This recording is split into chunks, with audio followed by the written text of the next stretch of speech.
you can reset your game now, and I guess we'll move into the live room, but Okay. other than that, we're pretty much ready to go.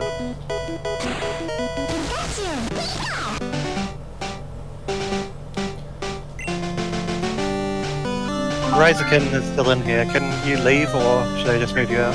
No, and I guess we'll move into the live room, but other than that, There we go. Alright. So let's... Alright, whenever you're ready, you can just tell me when you're going to start. Alright. So 3, 2, 1, go. Alright, this is Pokemon Yellow, Catch 'em All. This is the yellow version of the blue Catch 'em All run that was run last year, both at SGDQ and at this marathon. This run is significantly different, although a lot of the pieces are still the same. A lot of the concepts are the same, but the actual run is completely different. And one of the big reasons for that is about 10 minutes into the blue run, we do a glitch called Brock Through Walls, which involves Brock Skip and some extra setup that allows us to walk through walls. In yellow version, Brock Skip is not a thing, so we can't do that. This makes the early game a lot longer for yellow, and as a consequence, it's a little bit longer, and we have a bit different setup for the item underflow glitch.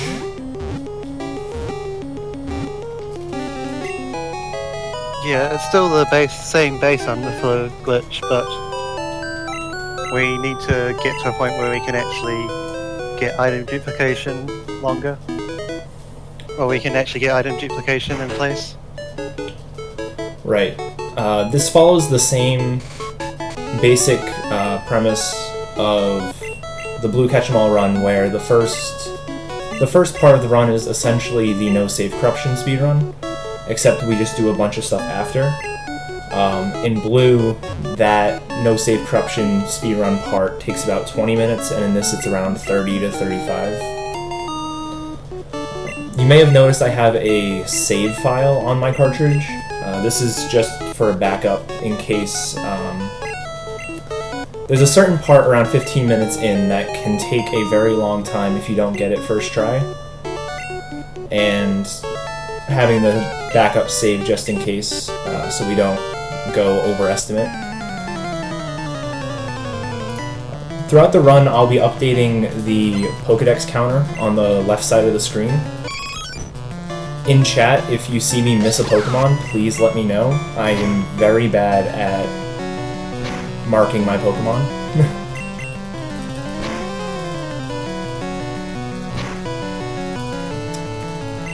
So this fight we don't really need to win. We prefer to win, but losing, we can complete the run just as fast. In this case we won, and we got the red bar jingle skip for the level up, which is nice. The reason why we want to win this is we want to be level 7 when we get to Pewter City. We actually want to be level 6 for Viridian Forest and level 7 for Pewter City. And we can explain why a little bit later.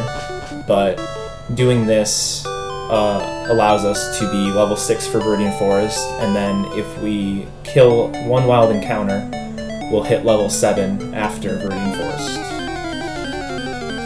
Yeah, so without giving away too much, we're actually going to be using Pikachu for some battles other than the very first one. So, Pikachu is frail, as most of you already know. So, we need to have as many levels as we can get without losing too much time. Yeah, and that ends up being not very many, but that one encounter kill that he just got will let him at least get the level 7. Right. The fight in the forest is an interesting one, where in Red-Blue, the last trainer in the forest has a Weedle, a level 9 Weedle. In Yellow, they changed that to a level 10 Caterpie, And the level 10 Caterpie does a lot of damage to our level 6, or level 5 or 6 Pikachu. So the extra HP and the extra defense stat is really necessary for that fight. But it is possible to win without that. Yeah, it's Gen 1 and he doesn't have any super effective moves against you, so he has 2 moves, one of them String Shot, and it's just 50-50 per move, so you can really just win the fight without taking any damage if you get extremely lucky. Plus, even with that huge level difference, Pikachu can still be faster, at least at level 6, for the first turn anyway, until you get a successful String Shot against you. So it's not as bad as you might think for a level 6 against a level 10. Since this is the first Gen 1 speedrun, I feel like I should explain. We're talking to Oak from behind because it's slightly faster. The rival walks about half your speed, so minimizing the tiles he walks by walking a couple extra tiles saves about a half a second. We walk, I think it's 5 extra tiles, and he walks 4 less. Yeah, we can also choose to talk to him from the side in Pokemon Red Blue, but in Pokemon Yellow, if you talk to him to the side, Pikachu happens to be on the tile where he would be, where he comes in to the lab, and so Pikachu has to move away during the cutscene, and that loses a fair bit of time to have happen. So it's much better to just talk to him from behind in Yellow version specifically. Alright, so now we're just on our way up through Viridian City and into Viridian Forest. There's not a whole lot of interesting stuff that's happening right now. But we get to watch the nice catching tutorial that is forced in Pokemon Yellow. And the old man has also become less competent than he used to be. But oh well, I suppose we'll forgive him.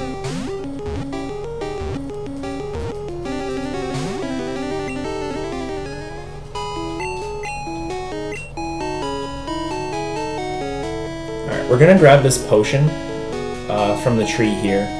We definitely need to have a few of the early game potions. We're gonna grab this one and probably 2 within Viridian Forest, with a 3rd one being possible to pick up if we absolutely need it. We're going to be taking a lot of damage because our Pikachu, like we said earlier, is pretty frail. And after all is said and done, we still need to have at least 1 potion after this whole section, which will be going for around 10 more minutes. Yeah, the last resort is to buy one very late in the game, but that's slow. Why would we want to do that? Exactly. And we can't really accurately predict how many potions we're going to need either, so the best strat ends up being picking up quite a lot of them. Yeah. In a quote-unquote world record attempt, you would probably only pick up 2, with the 3rd one being picked up if we got damaged. Enough that we had to use one. In this, I'm just going to pick up 3 to play it safe.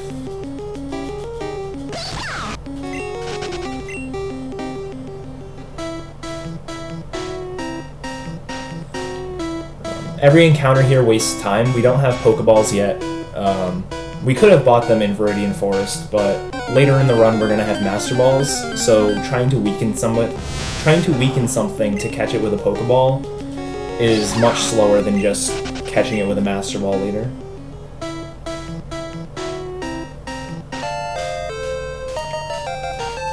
Alright, so this is that fight that we were talking about that we really want level 6 for. This Caterpie does 6 or 7 damage per turn with Tackle, and our Pikachu currently has 22 HP.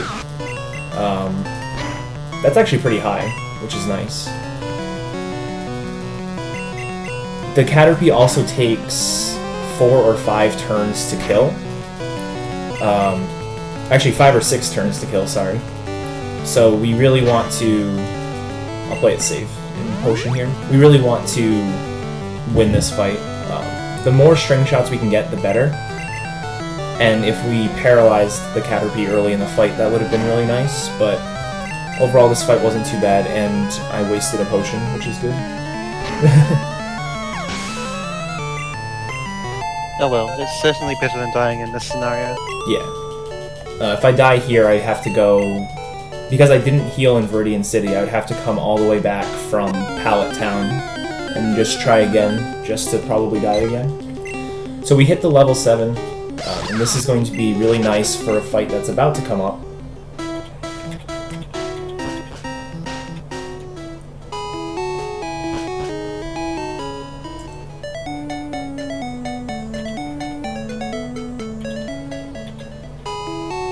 But first we need to buy a few items. The bombs do. You need to get them to stop somehow. They'll survive, I think. Alright. I don't think we're going to count that attempt by Chrissy either. It kind of petered out before it even started.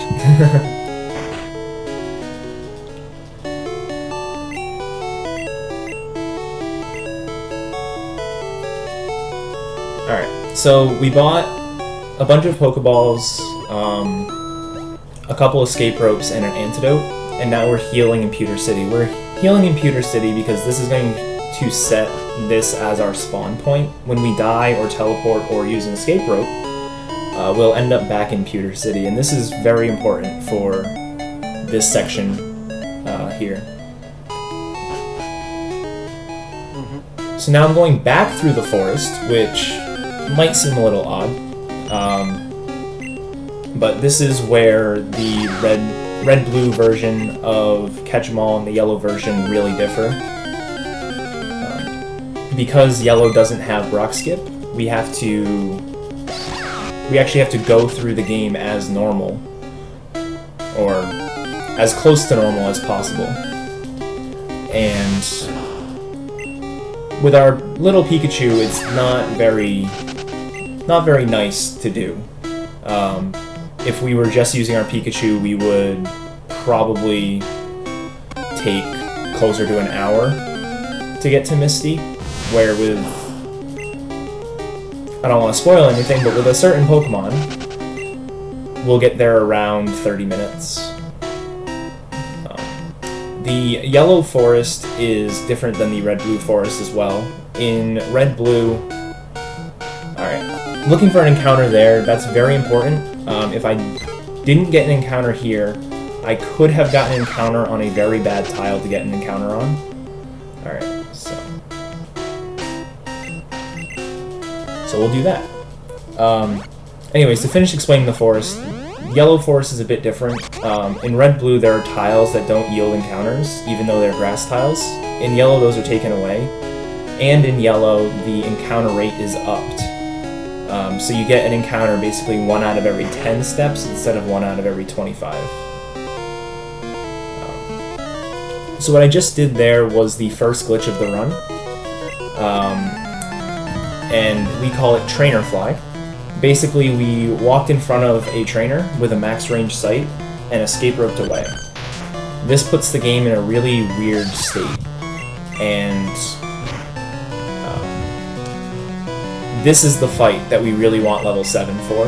We have to survive 6 turns so we can growl this Diglett 6 times. Cool. Alright, I died very fast, so I'll just try this again. You died without using a potion, so... Yeah, that's why I growled the second time. Yeah, so...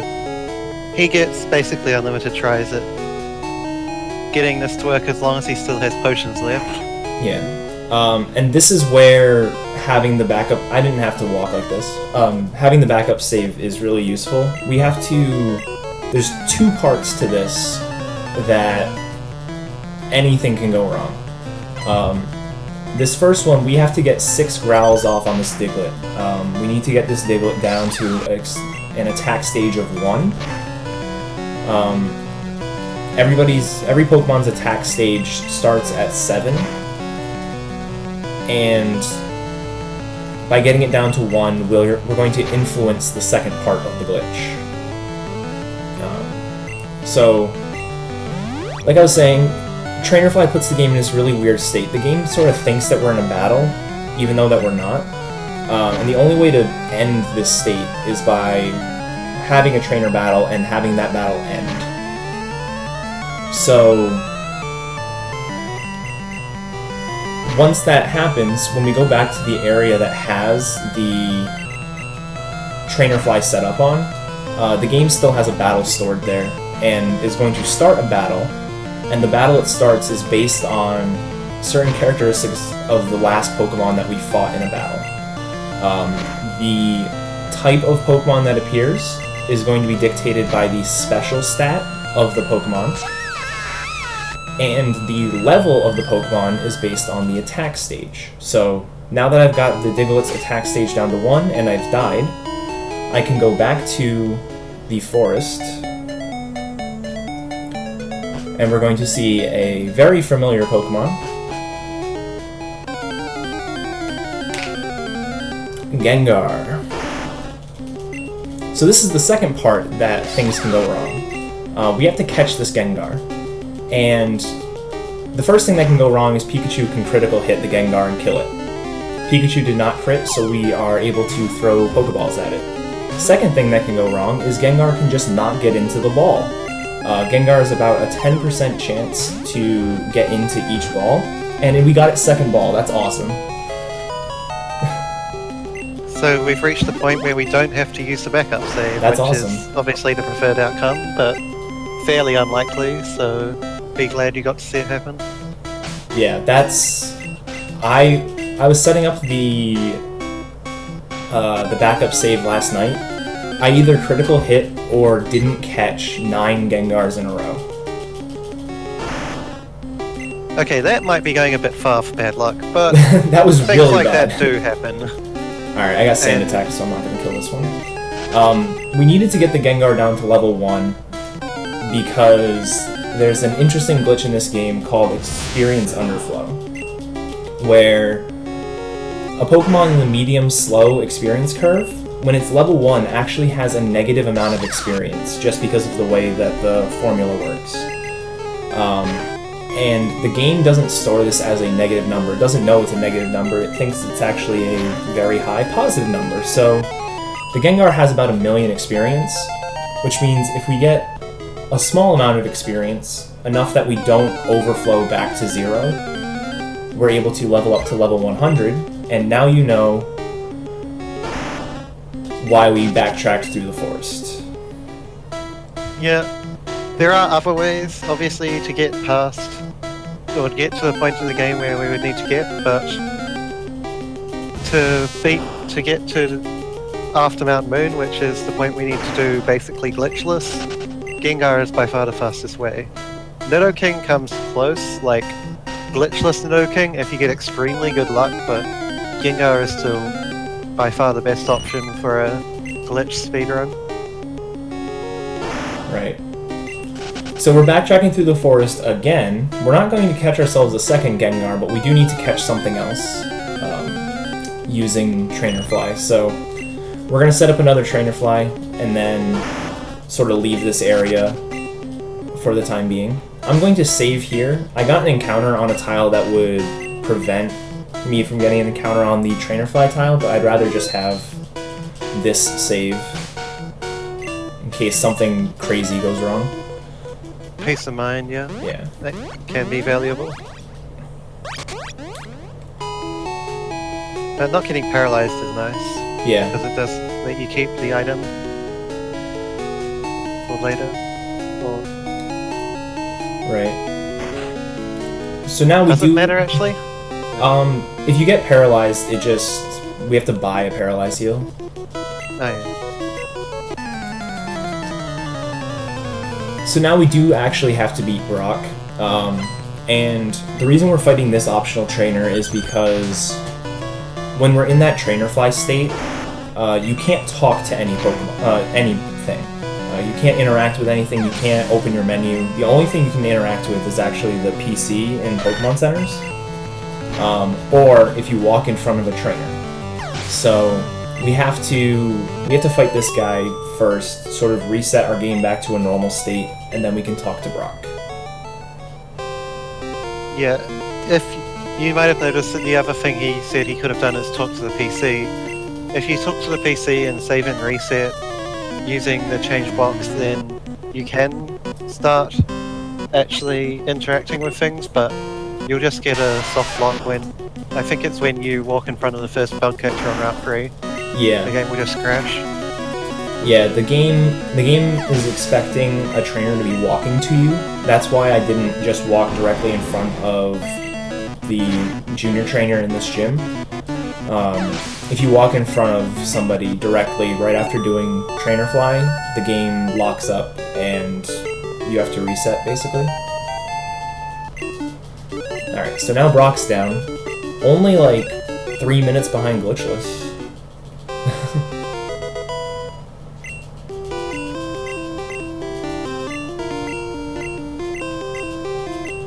Yeah, and obviously, even though Glitchless is reasonably fast after this point, like, Route 3 doesn't take anywhere near as long in yellow Glitchless as it does in red, but we're going to one-hit everything, so we're still quite significantly faster.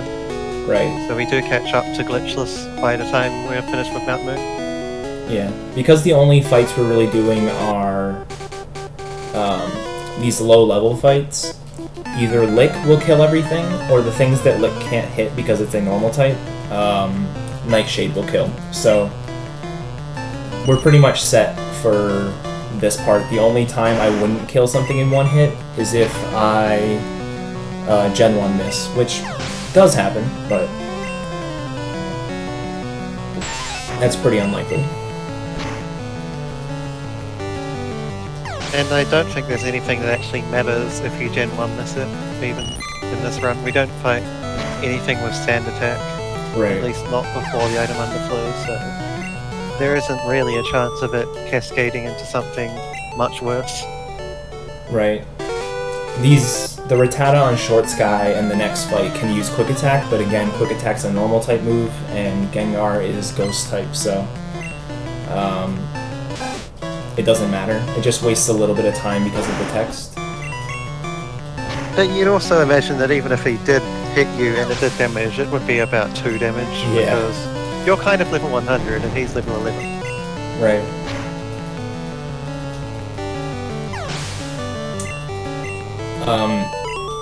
A question that I got a lot during, or after my SGDQ run of RBA, the Gengar will obey me, even though it's level 100 and I have no badges, or I have 1 badge. It'll obey me because I'm the one who caught it. If the mechanic where Pokemon under a certain level will obey you for certain badges, that only pertains to traded Pokemon, so Pokemon that I didn't catch myself. So because we caught this Gengar ourselves, even though it was glitched in, we caught it ourselves, it's considered our Pokemon, and it will obey us. Alright. So we fight that last girl. She only has 2 Pokemon versus the bug catcher below her. However, we have to reset the route like this in order to reset her position on the map and allow us to walk by.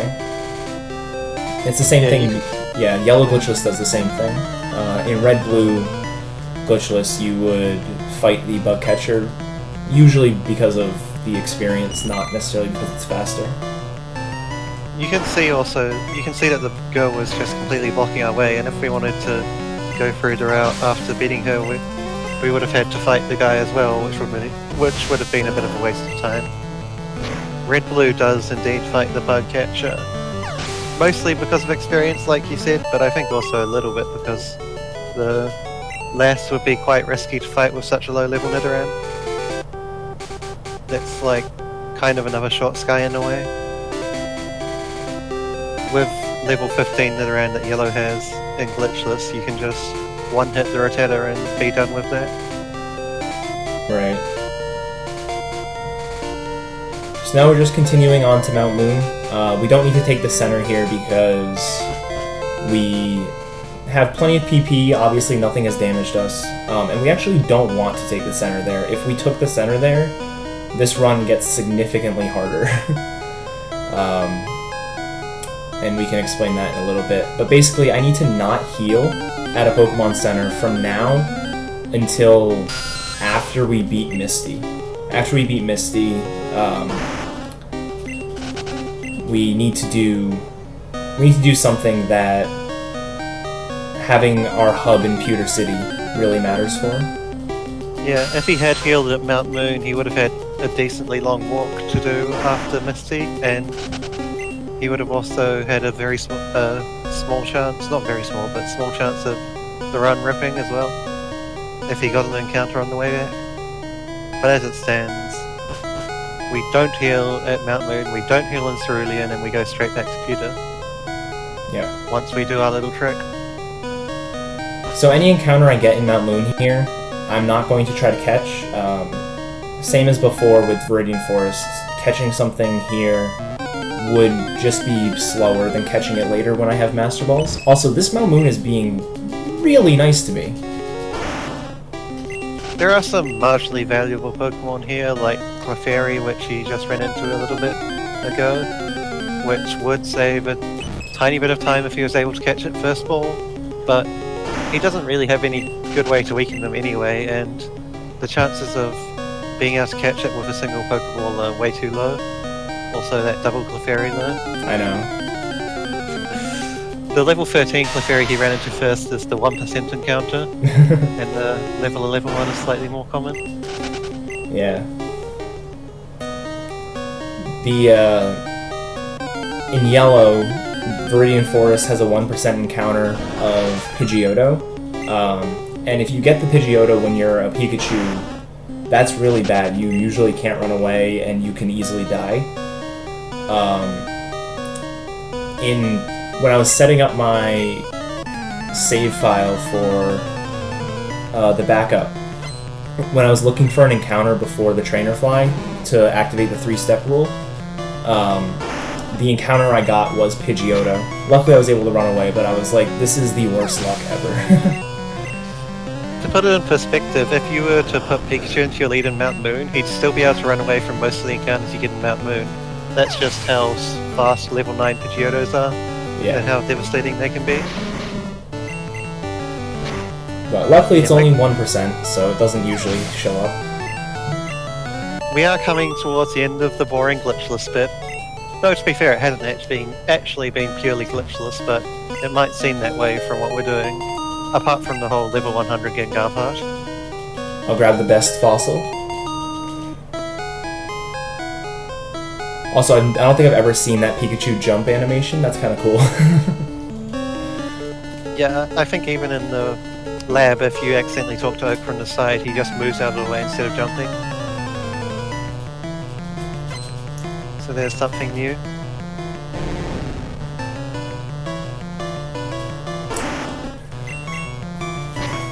Yep, so we just continue our Gengar train on all of these Pokemon. For any normal type Pokemon, we have to use Nightshade, and then it's just faster to use Nightshade on whatever Pokemon's after. It's like a frame faster or something. And yeah, there's an odd trade-off, isn't there? Yeah. Like, Nightshade, because it has a fixed amount of damage, it can't critical hit. So, in theory, it might be better to use it than Lick, because if you critical hit, then that's extra text, but it turns out that it's long enough that it's normally not worth it to use Nightshade. Plus there's the fact that you only have 10 Nightshades to begin with, and you have to deal with more than 10 Pokemon before you finish the glitchless part of the run. That was like a 5 encounter Mount Moon. That was very good. One bad streak and the rest was all good, yeah. Just that Clefairy Geodude part. Right. So we're instantly going to go and try to fight Misty. We have to fight her little minion along the way, but like anything else, she'll just die in one hit. Well, we're not just going... Well, yeah. Oh yeah, it's on Misty that we do the other thing, but yeah. Yeah. I got a little confused. Yeah, I guess get rid of the minion first. At least it doesn't get its chance to Supersonic or whatever. I guess this is one place in the run where something could go tight, very small levels of bad if you were to Gen 1 this. Yeah. I think it can use Supersonic on Gengar successfully. Oh yeah, that's true. That would still take a long time for Gengar to kill himself in confusion. And it would be doing about 1 or 2 damage with Peck. So there's a very important fact on this fight. There's something we have to do. It's different than any of the other fights we've done so far. We have to kill the Pikachu.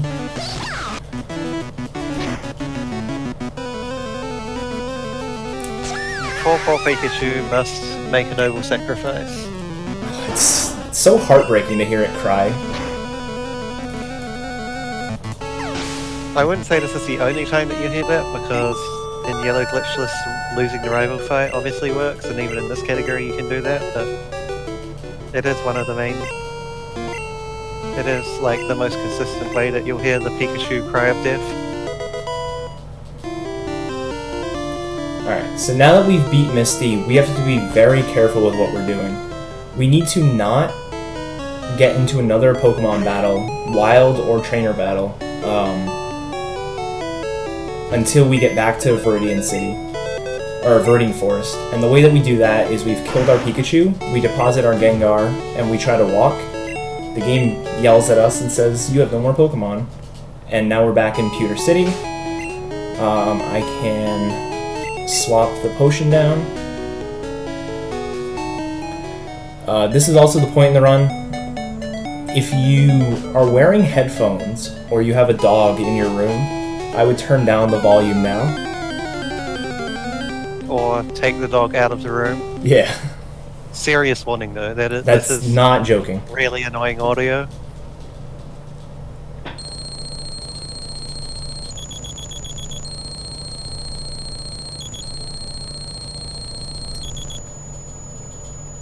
This is Yellow's missing no.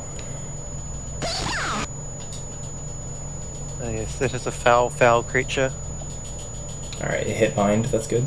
So I need to use 2 potions during this fight. Seeing the missing no duplicated my potions to 129. I used 2 potions to get it down to 127.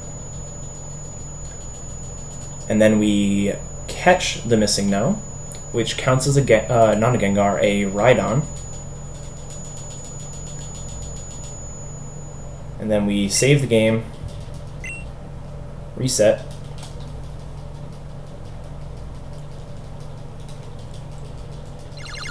And now we're ready to start Underflow. You can turn Also back up your enjoy the volume. little freaked out world. Yeah, it's a tornado of souls. Alright. So now is where the fun starts. This is the beginning of Item Underflow. Yep, this is... If you've seen any kind of Gen 1 glitch run, you've seen this setup before. He's gonna toss away basically all of his items.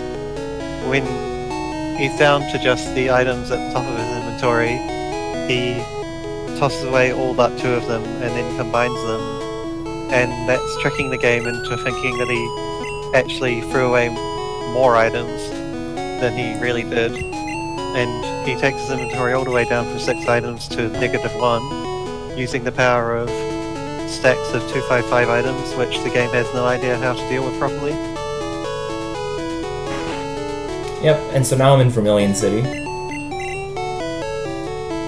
Man, who is letting these Alolan Exegutors get built? You guys in chat should be ashamed. To Alright. be honest, the Alolan Executor is pretty much on the level of a pyramid. Oh wait, alright. Deposit. So this is a very long menu, and I'm going to apologize for not explaining things as I do it, because there's a lot to do here. I'll try to explain the outcome of it afterward, but yeah.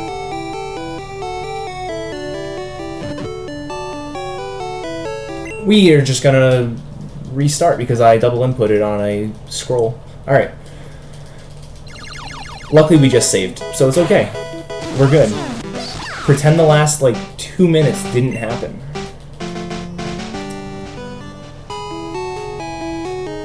Oh, that would have been fine. Never mind. I just thought of why that would be fine. That's okay.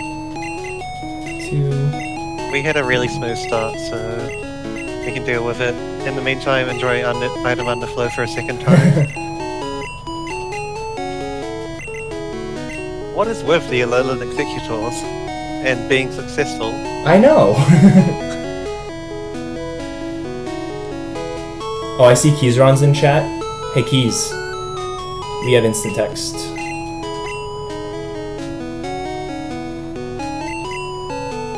Alright. So we'll do that again. Yeah, what we did there is we set our options so we had instant text, and then we warped to Vermilion City. Vermilion City is a great little hub for a lot of stuff we need to do. Some of this won't make sense, but the Vermilion Center is Index 0, and Index 0 is very nice to warp from. And it's also close to Route 11, which we need for a segment of the run a little bit later. I did it again, no. Alright. So now we try this again. We're going to be setting up that item underflow, but we're going to do it in the PC instead. And this is going to allow us to access other parts of memory than just normal item underflow. 1, 2, 3, 4, 5. 1, 2, 3, 4.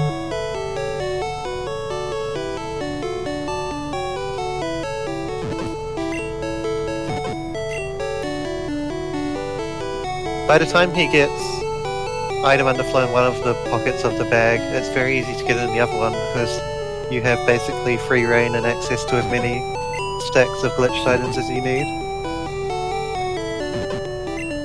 And the method that we use to get item underflow is completely universal.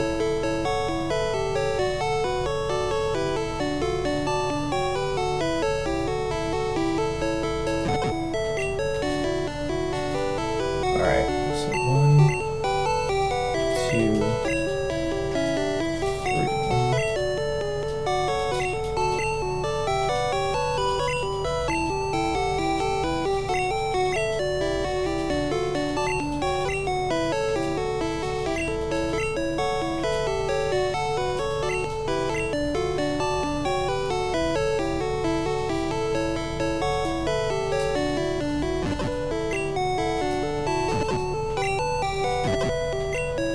There's a lot of strange things items in this game, including the sick floor, the cancel button, and the Pokédex, even though Pokédex is meant to be something in our menu.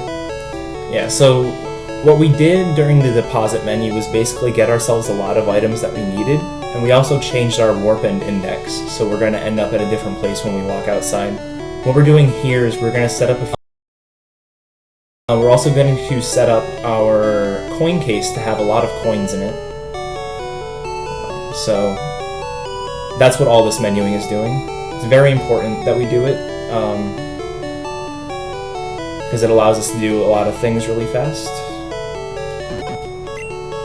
You've been demanded to do Swag PC, but I think it's a little late for that right now, isn't it? Oh, it's very late for that. There might be more chances later in the run. If he's feeling nice. Then again, Keysron said no, so maybe we don't want to do it. 1, 2, 3, 4, 5, 6, 7, 8.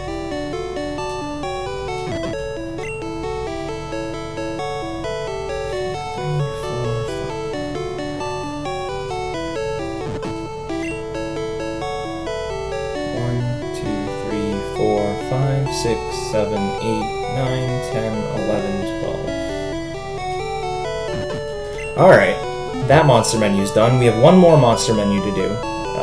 It's coming up shortly, but for now, there's that. So like I said, we got a lot of coins in our coin case.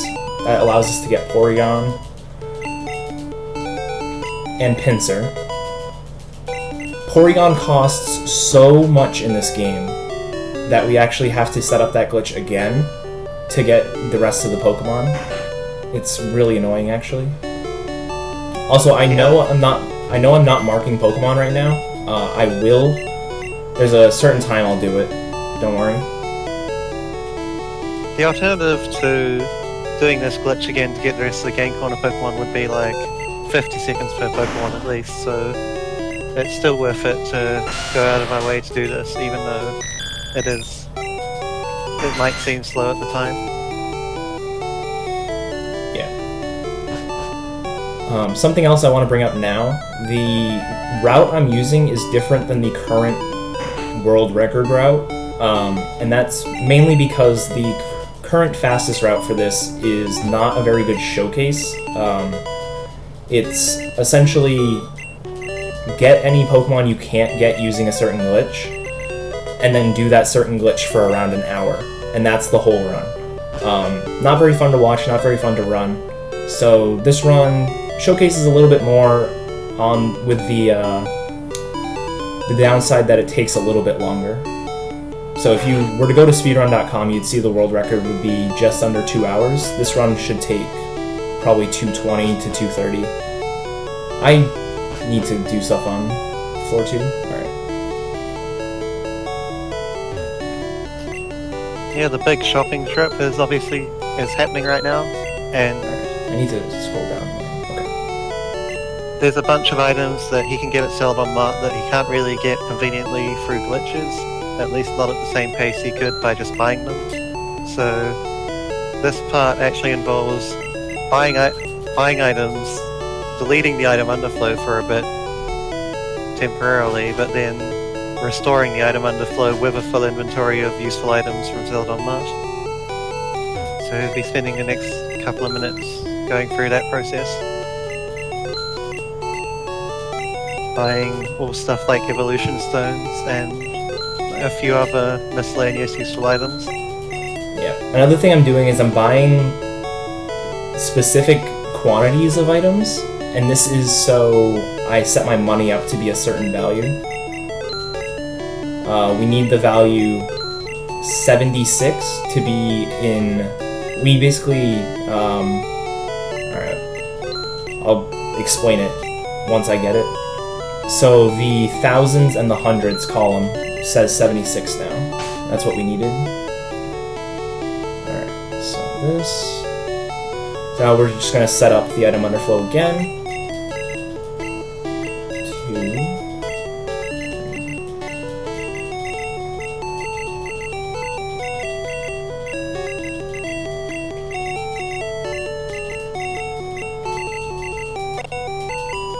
And item underflow when you already have instant text is pretty fast, at least.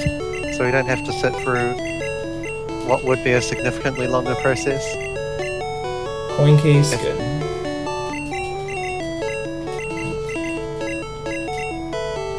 I always check my number of tosses. Alright, so... Oh wait, whoops. I started doing the other route. So Ultra Ball with coin case with calcium.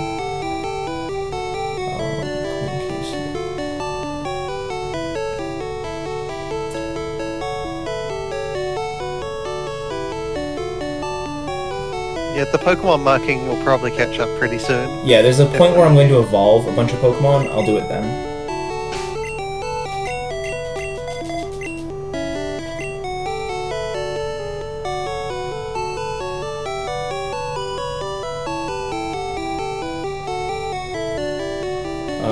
Jack with...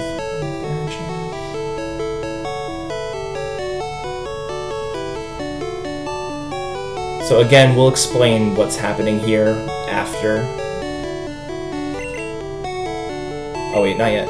Oh yeah, okay. So now is when I can start marking some Pokemon.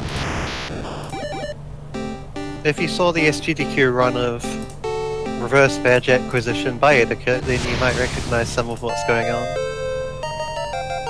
And more will come along that should also be familiar very shortly. 1, 2. Also, rip the sound.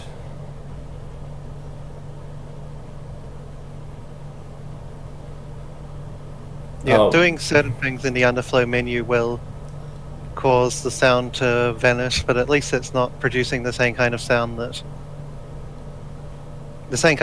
that mixing node did earlier. Yeah. For sure. I didn't evolve the Pokemon like I was supposed to. Alright. You got the Kadabra. Which one did you miss? I didn't do either of the stones. Alright. Oh yeah, we're also cheating, by the way. We're evolving a Pikachu in Pokemon Yellow. That's not meant to be possible. But we've tricked the game into thinking that the Pikachu isn't actually ours. And the only Pikachu that's blocked from evolving in Pokemon Yellow is your own Pikachu. So rip Pikachu. Yeah. Okay, so I've done everything else. So now, okay, full restore for X. Where's X? There's X. Paralyze heal for HM04 and toss 29.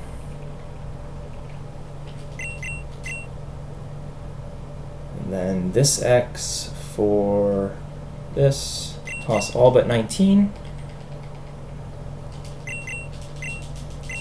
One up, one left. Alright. So, now that all of that is done, we now are able to fight this trainer, which if you know anything about the Mew glitch, you've probably recognized this trainer. You might not recognize its location, but you recognize this particular trainer. And that's because it is used to get a Mew from Trainerfly.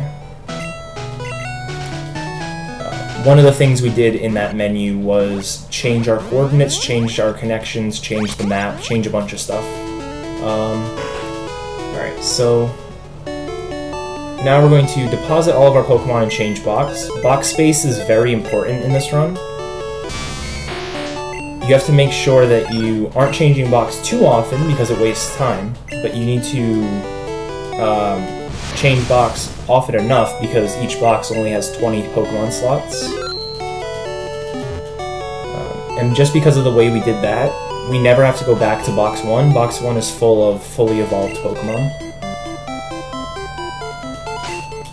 Yeah, box 1 doesn't necessarily get all that full. You can see that he only has 12 Pokemon in his Pokedex right now, so it's not... It can't have more than 12 Pokemon in it, and in fact it has quite a few less because of evolutions. But as it turns out, we're going to go quite a long period after this point without really having any convenient way to access a box, or a PC rather, so that box change is necessary even if it seems quite inefficient at this point. Right, and now the grind begins. We're going to start looking for Pokemon in all these different areas. Typically, we only need the base evolution, so in this case I need Diglett. I don't really need Dugtrio, but getting the evolved form does save time. So if I ever find one, I will absolutely catch it.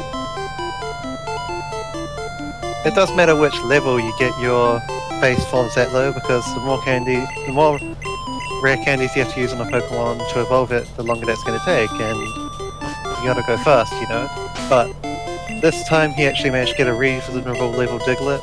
I think the highest is 22, and it evolves at level 26. He got a level 21 one, so that's pretty good going, because the ones which are lower level are way more common. Alright, so this for this. 222. That's not right. 227 is what I wanted. Where are we now? We went to... Alright. Oh. No, we're yeah, fine. You went there. That's fine. Luckily I tossed not enough. I didn't toss too much, so it was an easy fix. So in this area, we're just going to... all we need to catch here is a Spearow and a Doduo. Obviously we can get Rattata, which we just got, which is useful. We're also going to do the first instance of the RNG rod. A quick note on Pidgey and Rattata. Pokemon Yellow is absolutely infested with Pidgey and Rattata. They appear on a lot of routes. We do have to get one of each of them eventually, but there are just so many places during the run that you can get one that you don't stop in any particular place. And you just basically hope that it's just going to show up without you having to try at all. Right, so we're gonna fish here from the wall. Everyone knows that fishing from on top of a wall is the way to go. It doesn't hurt that if you didn't do this, you would have to go all the way around into the actual cycling road to be able to fish. Yeah. Alright, and we got Shelder first encounter. Shelder's great, that's the one we were looking for. We can also get a Tentacool here, but Tentacool here is level 15 and it evolves at level 30, so that's a lot of rare candies to deal with. So actually if we got a Tentacool, I would have just run away from it, because we're pretty much guaranteed to have a Tentacool of at least level 20 later on. Yeah, unlike Red Blue, you can actually get Tentacles that are guaranteed to have a certain level, like you just said.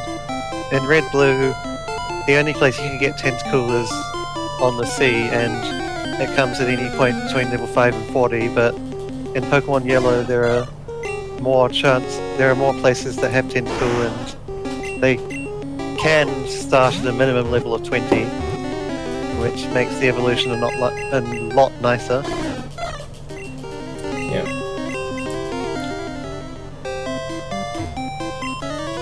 So now we're gonna fight this guy. Like the Slowpoke trainer earlier, this guy gives us a Pokemon that we need from Trainer Fly, and it's a Pokemon that is otherwise tough to get. And luckily this Dodrio probably has like 99 HP, so it dies to Nightshade.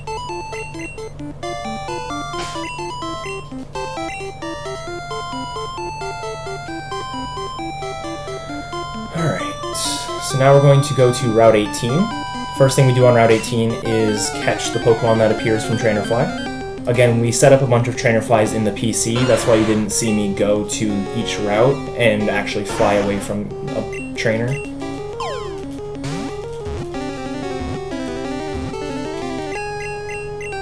And then this route has an interesting strategy for how we play it. On this route, we need to catch an Oddish, a Bellsprout, and a Pidgeotto. The Oddish and Bellsprout are pretty common. The Pidgeotto's fairly common, but it definitely can troll. So what we do is after we catch Oddish and Bellsprout, we swap the Scyther we bought from the game corner to the front of our party and Super Repel. This forces any encounter to appear, or that appears to be level 30 or higher, and Pidgeotto's level 32, so that weeds out a lot of the Oddish and Bellsprout slots. Actually, all of them. So I just caught my Oddish and Bellsprout, first two encounters, which is really nice. It does not usually happen that way. So now we swap, use a Super Repel, and now any encounter we get from here on would be new. It has a chance to not be Pidgeotto. It actually can be Gloom, Weepinbell, or Venomoth. But Pidgeotto is the most common of those. Of course I get Gloom. Yeah, Venomoth checks into the handy 1%, so you probably won't see it, but if you do, then it's an interesting run anyway. Getting a Venomoth is actually really nice, because any Venonat we get is at a fairly low level, and like around level 15 or 16, and the Venomoth evolves into Venomoth at level 31, so that's a lot of rare candies to use.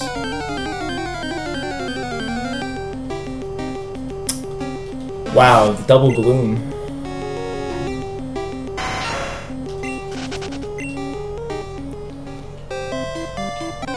That's another Gloom. I should have not looked right away.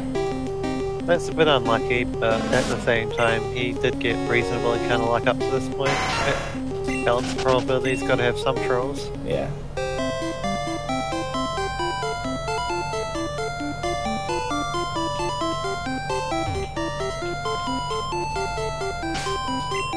So what I was doing there, waiting before looking, that's a trick called D-sum manipulation.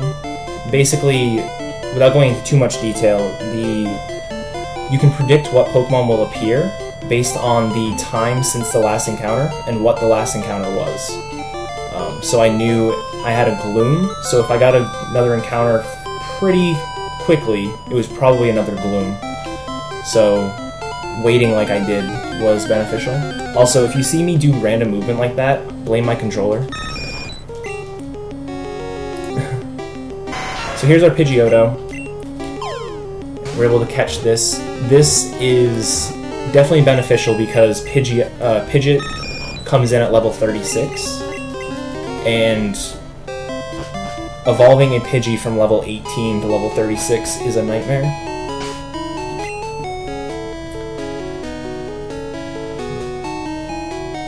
Yeah, despite what I said about Pidgeys being really common, most of them are at low levels. You generally won't find one above level 20, so doing that whole shebang when you can just repel and get a Pidgeotto is not ideal.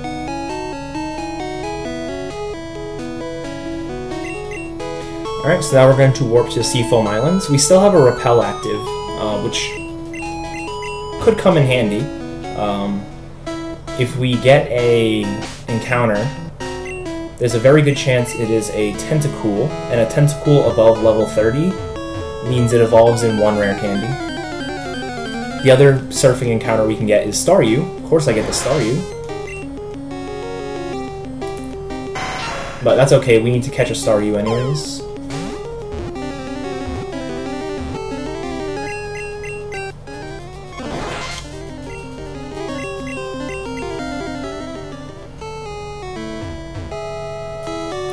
I'm not going to use a repel now, I'll just get encounters. The lowest level that Tentacool can appear in Seafoam is level 20, which is obviously better than the level 15 we got earlier, or we could have gotten earlier. So I'm sacrificing the little bit of levels just so I get an encounter sooner. So here's our Tentacool, and the game was kind of nice, gave it to us at level 25. As usual, the lower levels are, I think, more common in this place, so you are sort of getting lucky if you get one that can evolve directly, but it's not quite the same story as Red-Blue, where the ones that evolve quickly are as low as 10%. Yep, and so now we're going to look for normal encounters. We have to catch quite a few things here. We have to catch a Zubat, which is on screen, a Seal, and a Krabby. All of the evolved forms of those Pokemon will appear as well, so we can spend anywhere from 2 minutes to 10 minutes here. Hopefully it goes quicker than 10 minutes though. Yeah, so in this speedrun, catching a Zubat is actually kind of annoying, because realistically this is the only place you want to be visiting where you can catch one. Going to Mount Moon to just get a Zubat is going to be quite slow, so we want to avoid doing that. Meaning that you need to get a Zubat from here, and it's not necessarily the same kind of common as it is in Mount Moon. That said, the other two Pokemon are probably harder to get overall. Yeah. But just the idea that you could possibly get trolled by not having a Zubat is something else. Alright.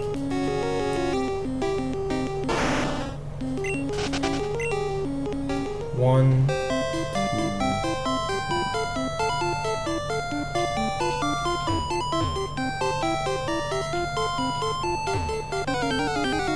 Yeah, so yellow D-Sum, if you know anything about blue D-Sum, typically the encounter table looks like you look for about a second to a second and a half, and then you stop looking for around 4 seconds, and then you alternate back and forth.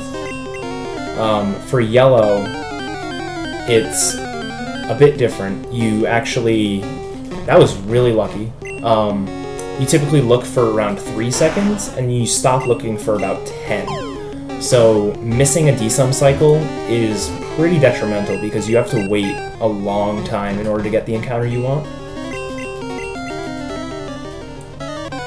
And then because I got the encounter a tile away from Articuno, we're able to get to Articuno and talk to it before the music finishes loading, and it allows us to skip the cry of Articuno. It saves like 2 seconds, but it's worth it. Unfortunately, that's about the only opportunity you get to skip cries in yellow, because for the most part, they fixed cries getting skipped when you're under the effects of red bar. So we have to listen to a whole lot more cries than the blue 151 run does.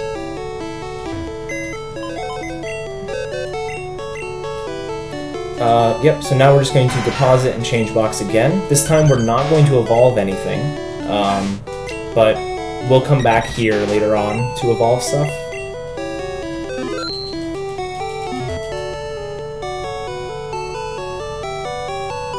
And then we're going to do one of my favorite parts of the run, Pokémon Tower.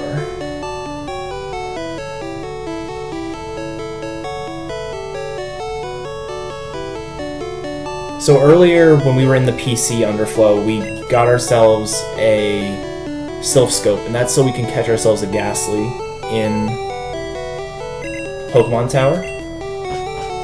Other things that we can get here are Cubone and Haunter. Neither are worth waiting around for at all. They are super rare, and just getting a Ghastly and leaving is pretty quick.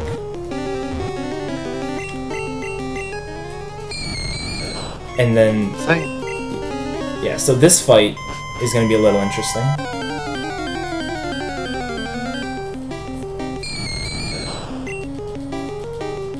Wait, did I get... I got an encounter on the Marowak tile. Yeah, you sure did. I didn't know that was possible. Oh, good game. You should do a Marowak fly. Yeah. Marowak Death Fly. Not sure how that would work out. Alright, so we want to catch this, this Marowak, but normally you can't, so instead we changed our map so it doesn't think that we're in Pokemon Tower anymore. Allows us to catch it. And because it doesn't think we're in Pokemon Tower anymore, we no longer are in Pokemon Tower. But we kind of are, because there's still the item balls. And then... Yellow is a good speed game. We actually have to hit a spinner. So we actually have to sit here and wait. Yeah, it turns out every Pokeball is a spinner in this game. I'll wait. There we go. Who really knows? But that's how it is.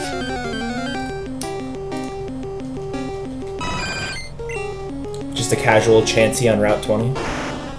Yep. Level 0. That glitch there is what's called Crazy Warp. Basically, we change our map during the battle, and then this tile. And then after the battle ends, we go to a new map with different values loaded, and it changes all the item balls into Pokemon. Wait, no, this tile. That was a very bad explanation, but that's the basic gist of it. That's all that's important. Alright, so we got ourselves some Eevees from the Pokemart in Cinnabar Island. That's how I got them as a kid, I don't know about you. And then we're on our way through the mansion. The only thing we have to catch in the mansion for a wild Pokemon is Grimer. However, we're going to do something kind of cool to this item ball.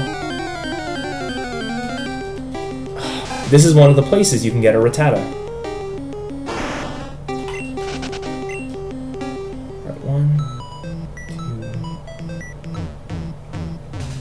This isn't the last place you can get a Rattata either, but it might well be the place where it's the most common. Yeah. I don't... Alright, 1,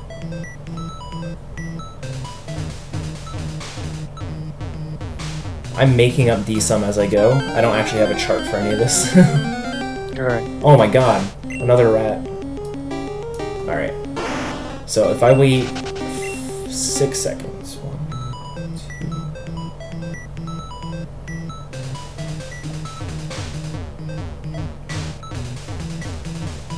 These rats are also stupidly high level.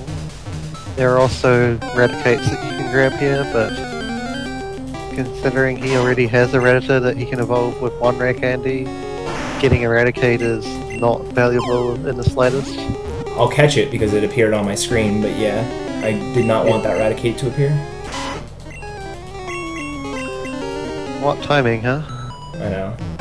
Alright, that should be a Grimer if I'm good. It's not. Alright, I'm bad. There is technically one other place you can get a Grimer, but this is by far the higher encounter rate of the two places. Alright, that should be a Grimer. If that's not a Grimer, I quit.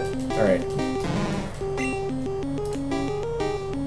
So do I need to go and find another yellow 151 runner for the rest of the run? Where are you going to find another one? I have no idea. But it looks like we don't need to, so I think you'll survive. Alright. It's usually pretty common to just get one on the way up to this place. So that's why we usually don't have a DSum chart for things. But, alright, so 5, 4, 3, 2, 1. You've got to remind us to mark Eevee when you get a chance as well. I can do that right now.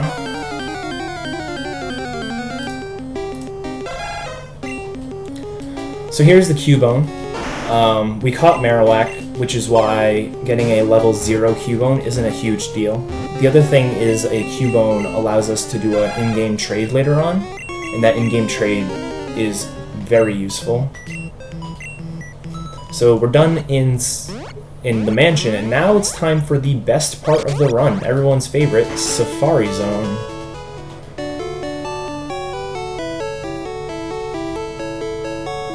Yes, this is a glitch. You can actually enter the Safari Zone in a 151 speedrun. Without losing your mind. Well, let's not get that far. Let's not go that far. There's a chance you don't lose your mind. Yeah, luckily the yellow Safari Zone, the Pokemon we have to catch in it are fairly easy to catch, and there's 3 Pokemon that we want to see. We want to see Nidoran male, Nidoran female, and Execute. And we're going to leave after we catch 2 of them. I marked the wrong Pokemon. Next encounter I will fix that. I didn't catch Nidorino. Yeah, we'll leave after we catch 2 of them. We can catch the others later. But really we want 2 out of the 3. Saves a little bit of time. Ideally we actually don't get Nidoran male and we get the other 2, but I'll take this for a Safari Zone. This is not bad at all. Yeah, because the only reason you don't want Nidoran male is that it takes 2 items to evolve, right? Is there any other difference? Well, I can LG for Nidoran male. That's the main thing I would do. Oh yeah, you can do an LG instead of... And that saves a Dex. LG? Yeah. Okay. Fair point then. Carry on.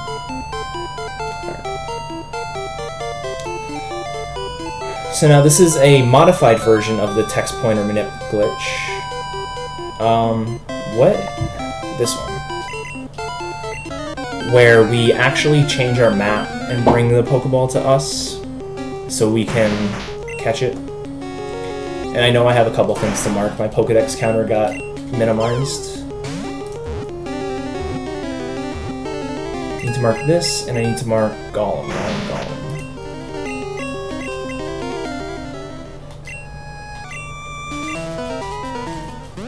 I just like the map that Golem brings you to.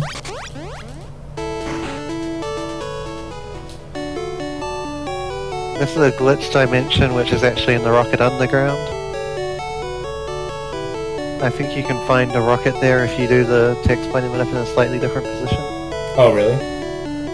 Well, maybe, I don't know, but I think I've managed to be seen by the Golem Ball a second time after catching it before, like if you don't menu immediately. There's something strange going on there anyway. So where are we now? We are now in Victory Road, and this is the one part of the run that, if anywhere is not going to troll you, it's going to be this course, I'm just not getting an encounter. Victory Road, the one Pokemon we need to catch is Geodude, and Geodude is 55% to appear. So typically you get it first encounter, if not first, then almost definitely second encounter. Everything else, there's like Onyxes here, there's Zubats here. Everything else is just not worth it to go for because it's so rare.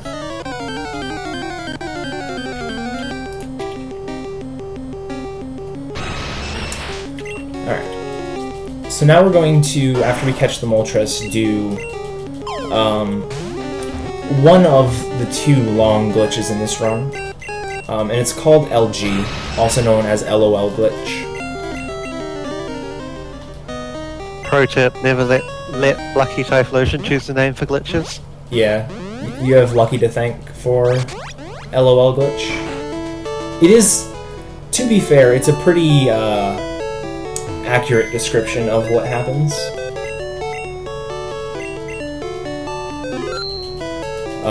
The unfortunate part is we now have a bunch of glitches that are based on this glitch. And so everything is like OOBLG, or DexLG, or LG Fly, or... Alright, so... Mark Marowak when you get a chance. Marowak, Switch head really? again. Marowak. That's... I shouldn't have missed that one. Okay.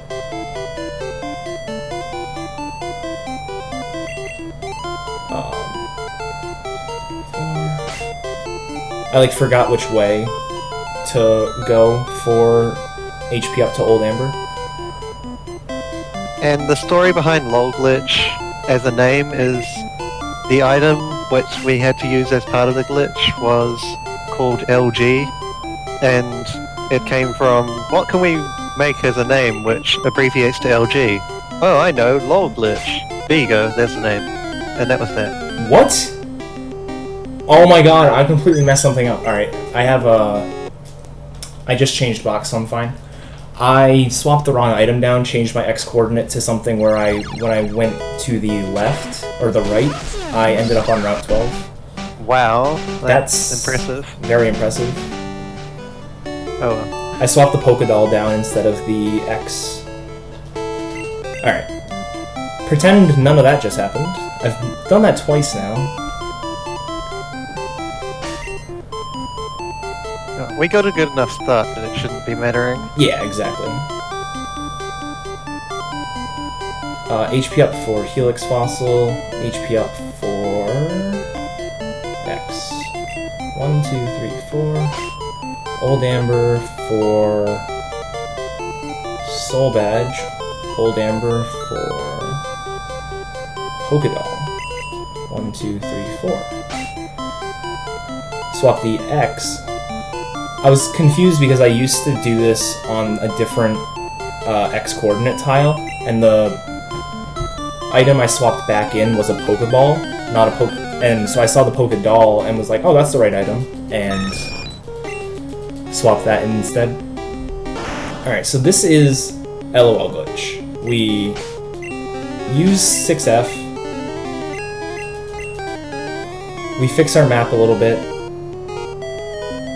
we go to a specific place on the map, we flash our 4 item, we throw a Master Ball, and now we have a Rhyhorn.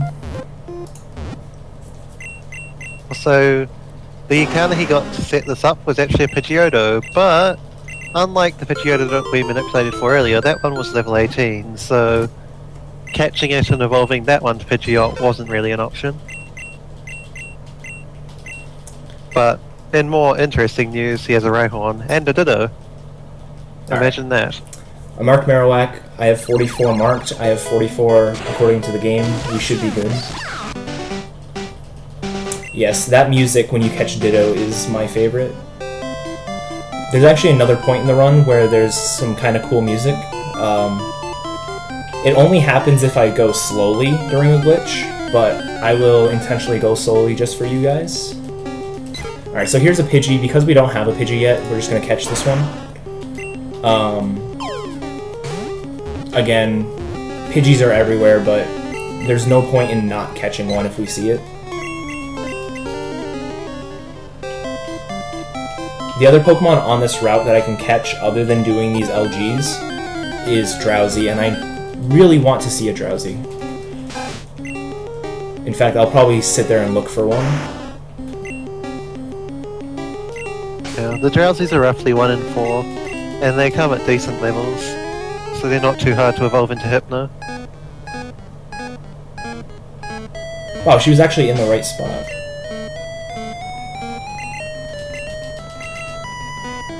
So when you're doing this glitch, and you restore the map like this, it's possible for the map to be like slightly off.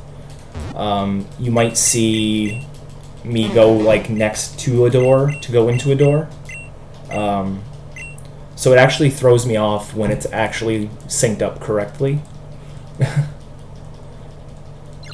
Yeah, I can agree with that. You are expecting a certain amount of screwiness. Yeah. There's an item we can use that would refresh our map for us. However, with this route, there was just no good way to get that item without losing a bit of time. Every time we scrolled down in our inventory to a point where we could get it, we were doing something else. So it doesn't take too much time to flash the Pokemon menu, flash Pokedex, and then go. But the nice thing is you can use overworld sprites as a reference, so I know if that lady is on the leftmost tile, I am right next to the door for the mart. And if she's on the rightmost tile, I'm in line with Rhyhorn. So the Pokemon we get is actually dictated by the tile that we catch him on. So you probably noticed me going to random tiles and sometimes having to go through a wall to get there. That is just so we get those specific Pokemon. The tile is just on corresponds to Meowth. It actually doesn't really matter what tile you're on. I think it matters what tile is like to the left of you. There's like a weird explanation for everything. But basically, the tile that we stand on is what dictates what Pokemon appears. Later on will be... Well, I'm not sure if you do that in this run, but sometimes you go to glitch cities to acquire certain Pokemon from tiles that don't appear on a normal map.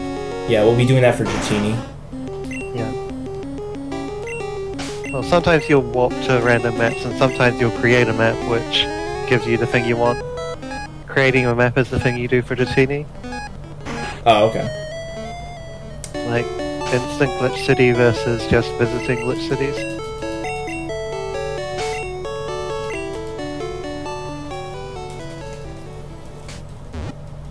Alright. So this is why Route 11 is really important. And why Vermilion City is such a good city. There's so many LGs that we can do just within Vermilion City and on Route 11 that it's totally worth it for us to use it as our hub. Amongst other reasons, but that's another big one for this. So we've caught everything we need on Route 11, so the next 3 encounters we'll be able to LG from, and then we're done with LG for now.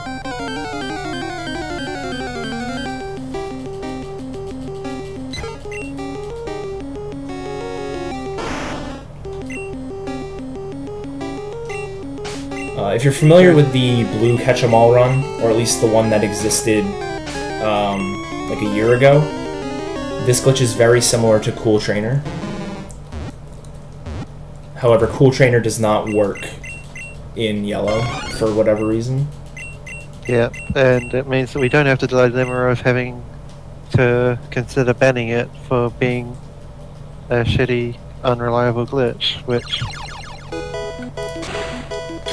is good in a way, although if it goes well then it would be faster than this in some circumstances. Yeah.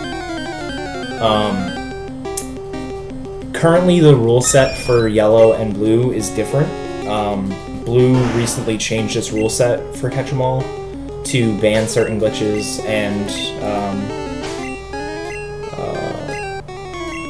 basically changes the route up a bit and it makes it supposedly more fun. Yellow has yet to do that. However, it wouldn't surprise me if there was interest in doing that for Yellow as well. There's only one active runner of this, and I'm not even all that active, so I don't even know if I count. But it's a fun little run. It does show a lot of really cool glitches.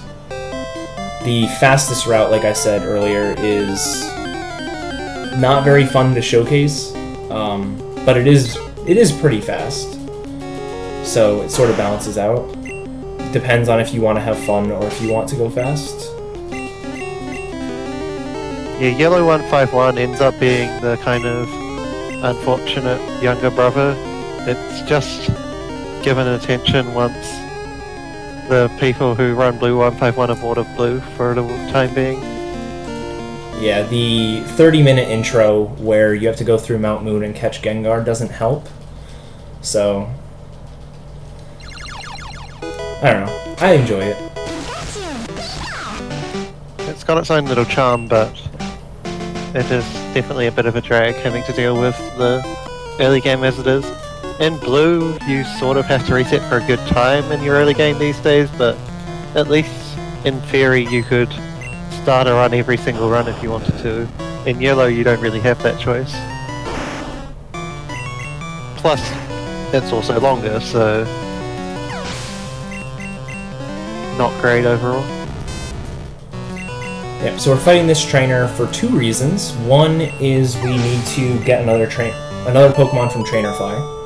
And the other reason is we're going to take an item that we threw into a specific slot of our inventory, and after that battle, it changed from a guard spec into a Pokeflute. Just because we gained money, and the way that the values work, going from a guard spec to a Pokeflute is done on that fight. And if you know where I am in Kanto right now, I'm right next to a Snorlax. I wonder what we're catching next.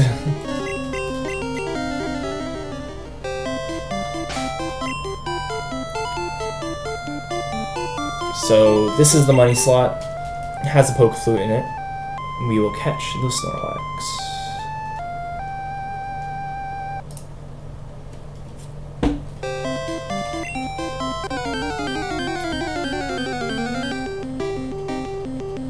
And then after this, I think... Nope, it's not the last instance. I was gonna say, I think it's the last instance of the Super Rod, but it is not. This is, what, 2 out of the second instance of 3 of the RNG Rod? Yes.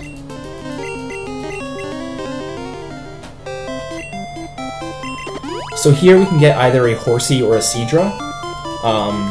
Horsey is what we're looking for. If we get a Seadra, that's nice, but it'll waste time if we keep getting Seadras. So here's the Horsey. It's level 25. That's the highest level we can get. So that's overall not too bad.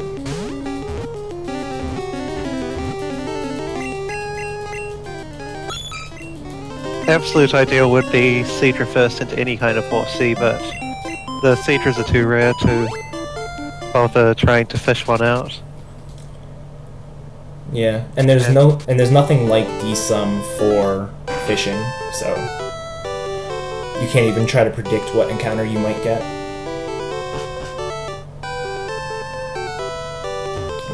So now we're going to get the fossils. We did a lot of work earlier to get the fossils into our inventory, so now we're just going to acquire each of the Pokemon. This is usually a part where I miss marking a Pokemon, so I'm just going to mark them right now.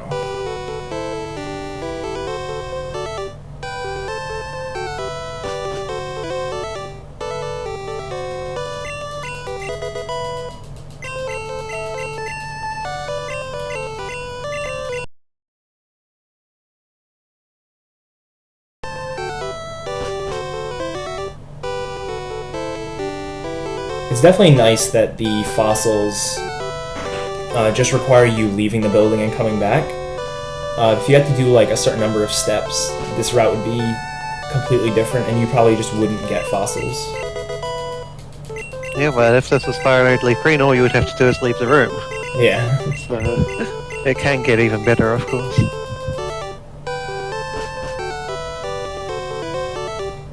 Alright, Alright, so after we do this, we're going to do our second to last box change, and then go to a couple more dungeons and areas to get more Pokemon.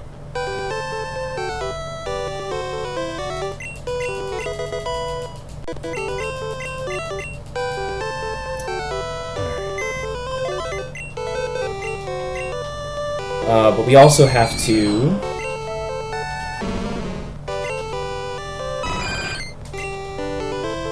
Wow, I usually box full before I finish depositing. It means I didn't get a lot of bonuses, I guess. We also need to withdraw Cubone. Oh wait, and change box to...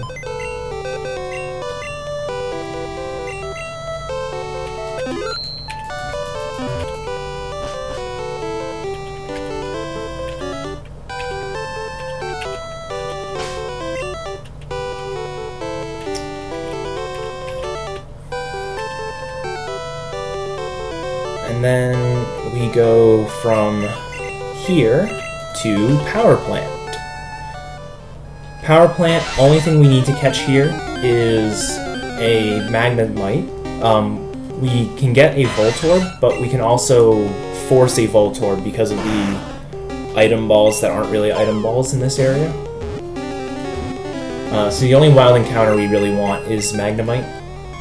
We can get a Grimer here, and if we get a Grimer, I'll be very sad because we looked for a long time for a Grimer in Mansion.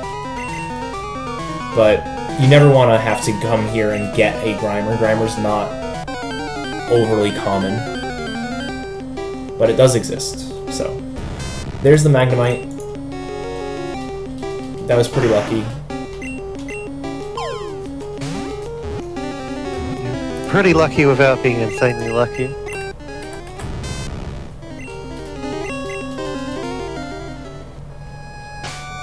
So this item ball right here is a Voltorb.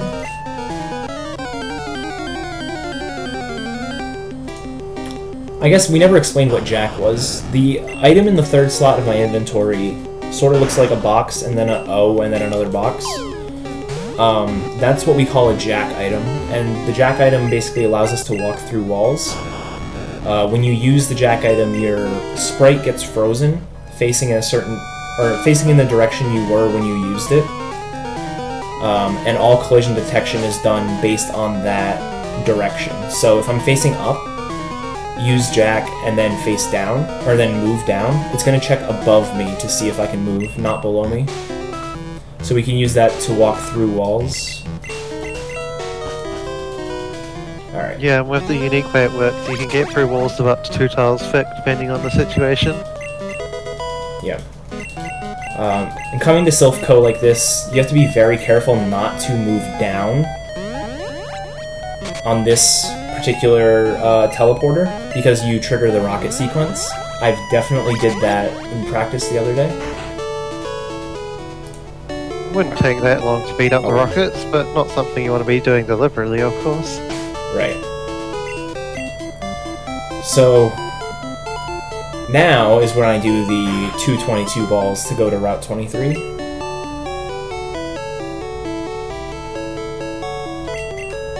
Five, 4, 3, 2. So when I'm going down, when I'm tossing like that, and I'm starting to count like, 5, 4, 3, it's because when you have 0 of an item, you really have 256, so the game obviously can't display a 25 in the tens column, so it displays some random box. So trying to keep track of that in your head while you're tossing can really help you toss the right amount. I had to toss 222, so scrolling down would be faster than scrolling up. So it's just a neat little trick. On this route, the only things I really care about are Poliwag, which I'm going to fish for, and the Mankey I just caught. However, there's a ton of bonuses you can get on this route. You can get Nidorina, you can get Primeape, and Fearow. So typically what I do here is I get the Poliwag, I get the Mankey, and then I go for bonuses until I get a repeat bonus, and then I fly away. I can also get a Poliwhirl here, but Poliwag's high enough level that getting Poliwhirl doesn't save that much time.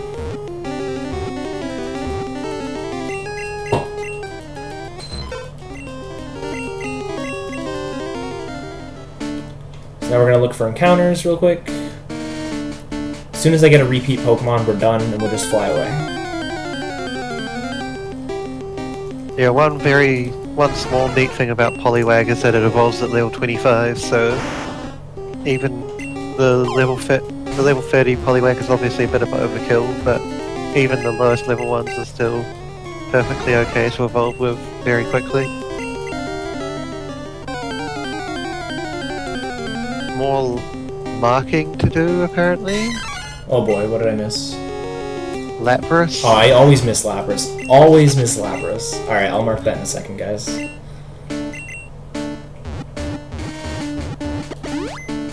Where is Lapras? Lapras is here. Okay.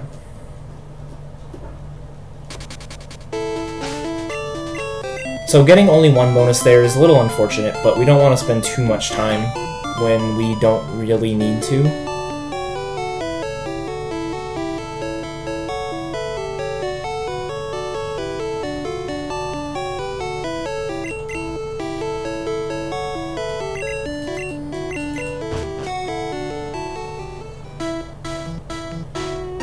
Alright, so we want to not get an encounter on the way to this tile, and we didn't. That's very good. Alright, so the reason for that is we wanted to stay down in our inventory. And being up higher in our inventory is a little unfortunate. Alright, so 5, 9, 8, 7, 6, 5. Just to clarify that, whenever you get an encounter, your cursor for your inventory gets reset all the way up to the top.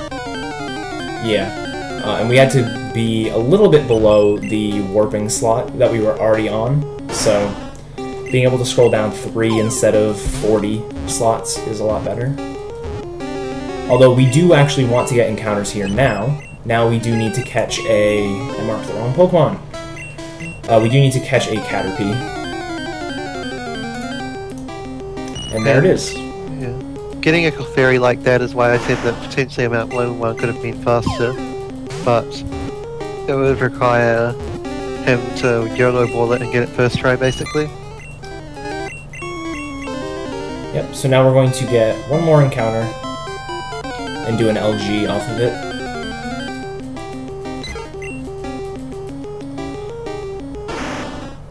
If I didn't catch Nidoran Male, I would be doing another LG here as well, but this tile.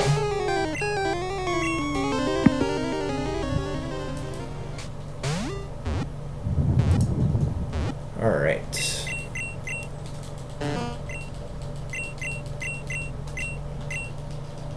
$68, $67. I'm missing another one, guys.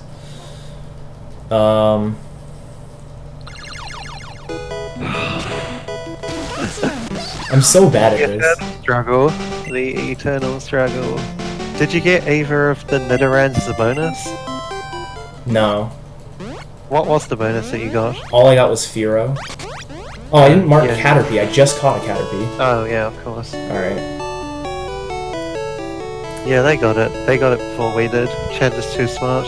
Damn.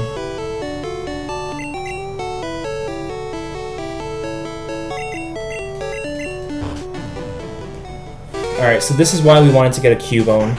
We can do a nice little trade here.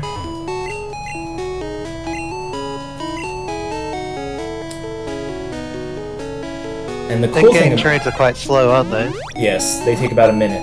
However, this in-game trade is definitely worth it.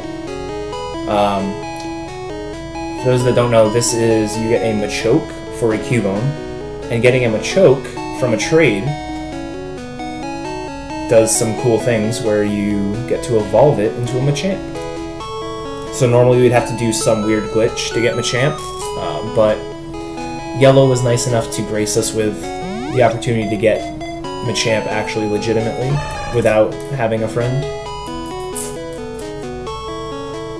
And this is another reason why having getting Marowak is useful because we had to trade away our Cubone. We'd have to get 2 Cubones in order to do that. So, alright. Almost done with the quote-unquote normal stuff.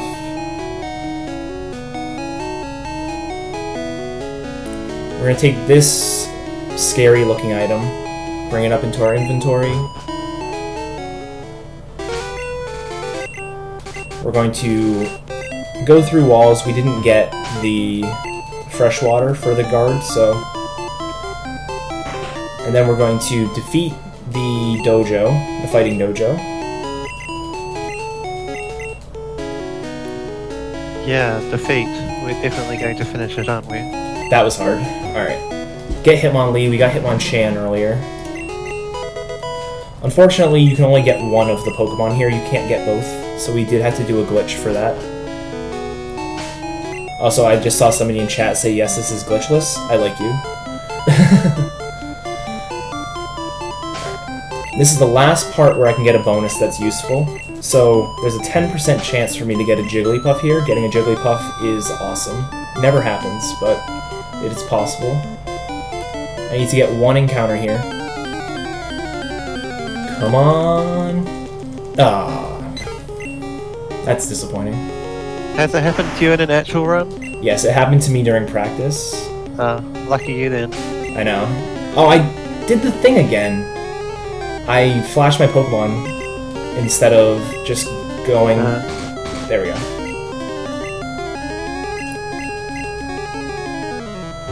Yeah, just to clarify, getting an encounter and then leaving the encounter like this does weird things to your overworld position and your state, so it's like you've used the Jack item after you escape from a battle in that way, but since he opened his Pokemon it cancelled the Jack state, so he had to use his item again to get through the wall. Alright. So that's the last Pokemon that we're catching before the farming glitch in this category. If I were doing the fastest route, we would have been doing the farming glitch for 36 minutes already. So, you're welcome.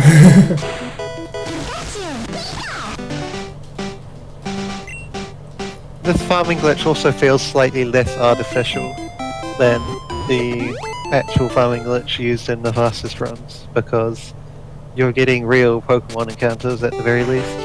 Right. And you're actually in a grass patch. Yeah. It's a modified grass patch, but it's a grass patch nonetheless. After the first save and quit, it becomes reality. Yeah.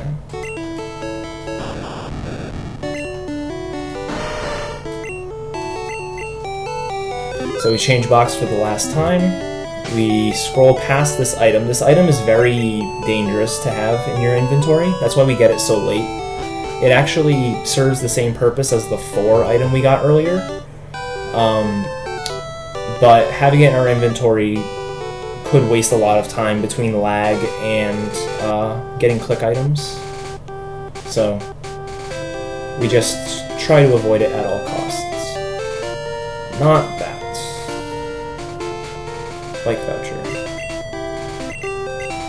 Yeah, that item's name is so long that it takes up all the space that the game has in its memory to hold item names, and it tries to then start reading the map tiles as text.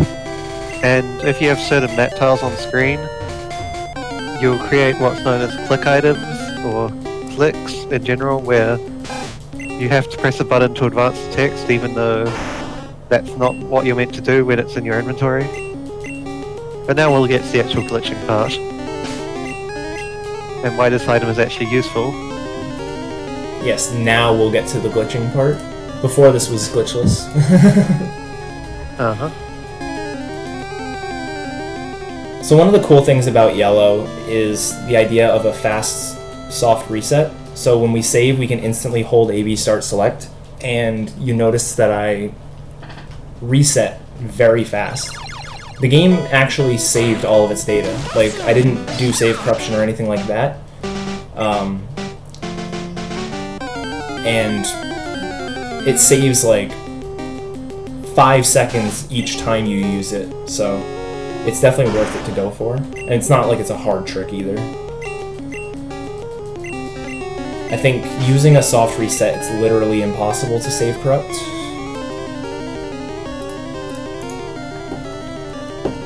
So here I'll be catching all of the Pokemon, or all of the base Pokemon that I haven't caught yet. What's next? I think it's Ponytail.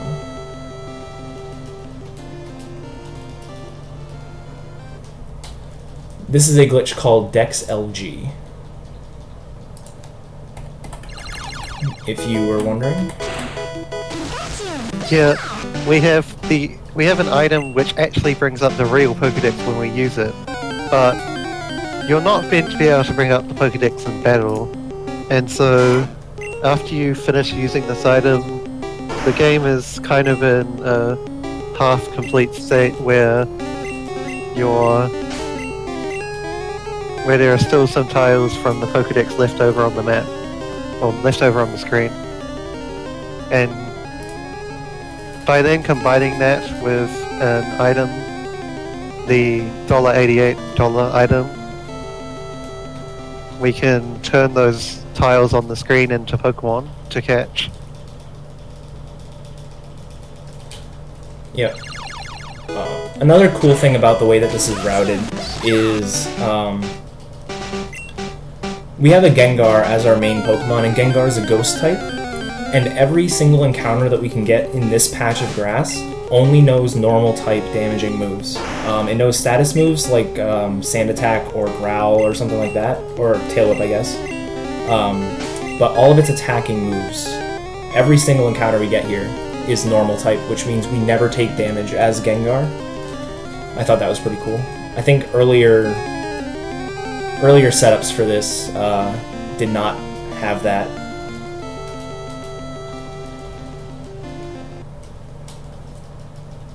But yeah, so here we're basically just going through the Pokemon list, getting every base Pokemon we don't have yet.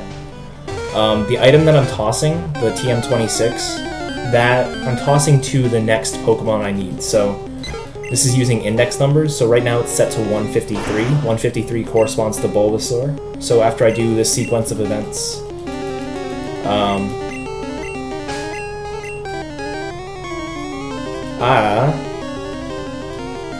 that was weird. Yellow is also very laggy compared to Red Blue, so it's very easy to underscroll.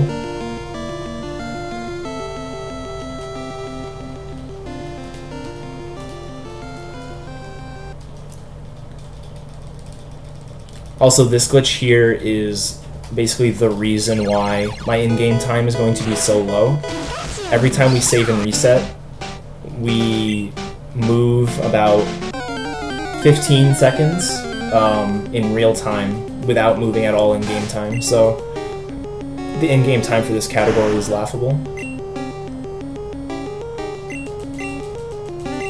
Add to the fact these already resetted twice before for other Oh yeah, I forgot about mistakes. that. But you're not really going to notice that in the end because the time disparity was just going to be really big anyway. Exactly. To answer a quick chat question, there has been some person trying to route Yellow 129, which is catching the most Pokemon possible in Pokemon Yellow without glitches or trading, but I don't think there's been any runs done of it yet. Yeah, I saw that thread on the forums, but I haven't seen any actual run of it.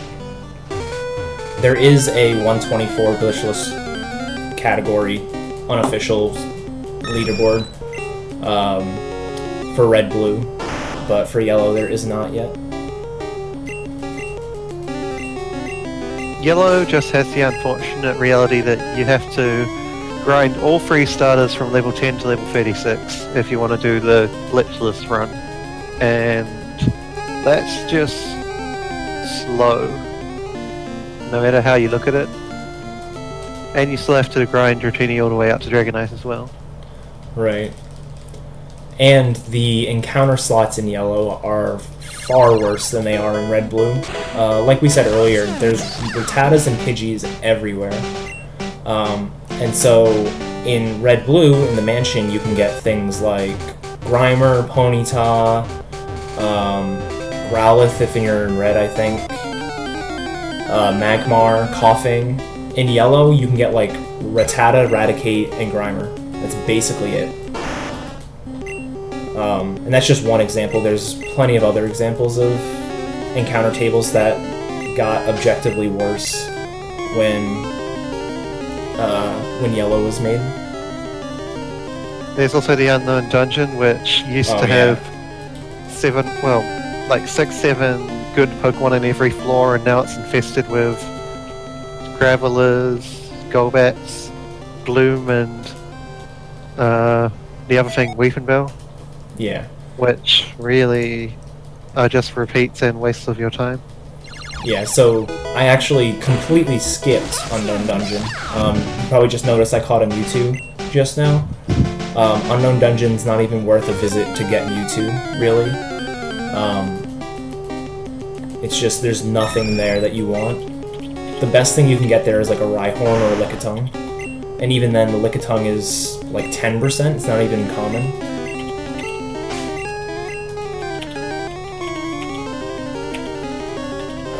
So we use this glitch here to get a lot of Pokemon that are either impossible to get in Yellow, like Weedle, or hard to get, or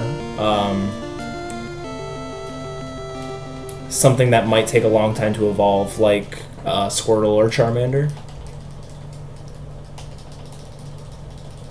There are some Pokemon that we get in this glitch that we could have caught elsewhere. Like this Pokemon I'm about to catch is Paris. I could have gotten Paris in Safari Zone, but I was not so lucky to do so. But having this glitch as a backup is really helpful. If I didn't have this as a backup, we would basically be forced to grind for more encounters or do LGs for a lot more Pokemon.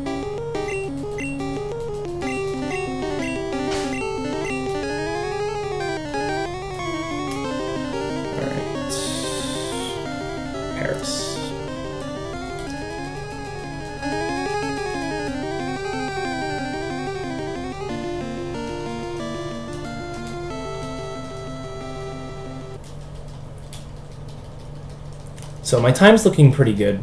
The next long toss I have, I'll sit on the menu for a little bit. This glitch actually, the game sort of taunts you a little bit if you take too long to do it. And it starts playing a little tune for you that when you're learning this glitch and you're taking your time because menus are hard, you definitely hear a few times and it's kind of annoying, but it's kind of funny at the same time. I don't even know why that sound clip is in the game.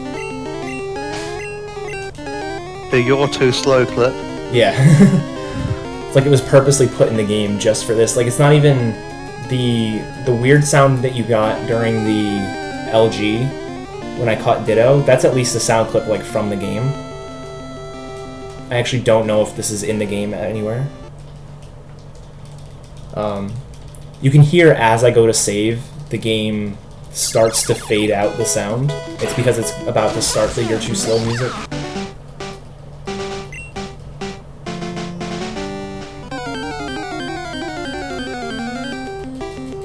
Oh, someone's going for Executor. Aww. R.I.P. Rip and rip.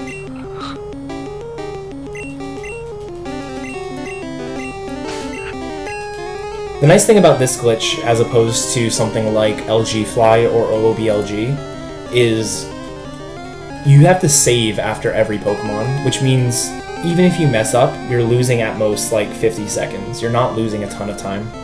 Where if you mess up in LG Fly, you could lose 20 minutes.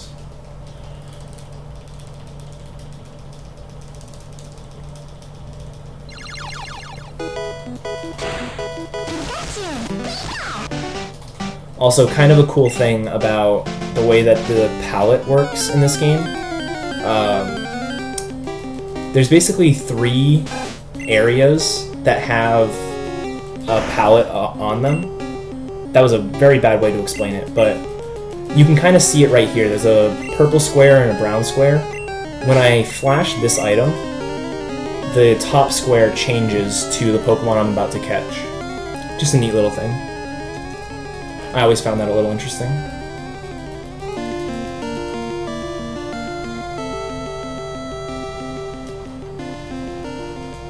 Alright, so this is Sandshrew, and then after Sandshrew we have a long toss, so I will take too long, and we'll get to hear the too long music. You're too slow.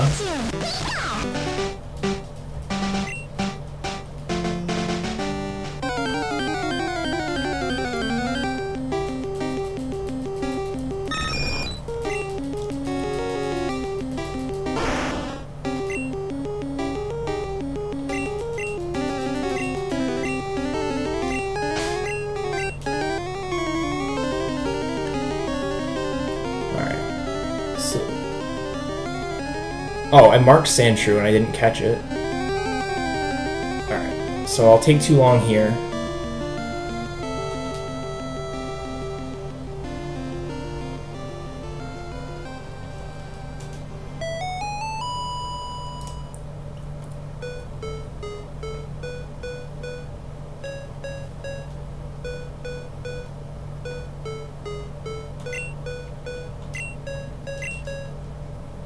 The game literally plays Mary Had a Little Lamb to you when you take too long. Makes no sense to me, but that's Gen 1 for you. Alright, back to normal.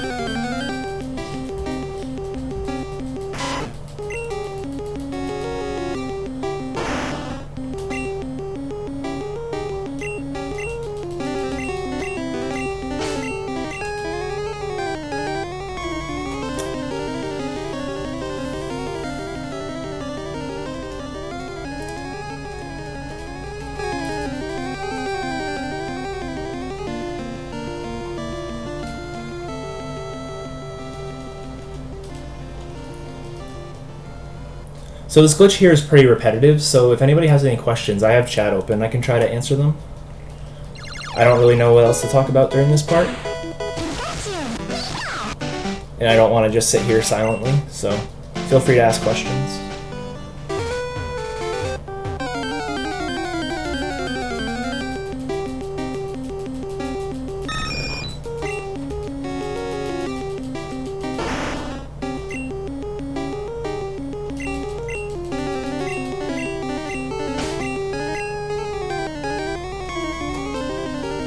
Am I going to submit this run for AGDQ? No.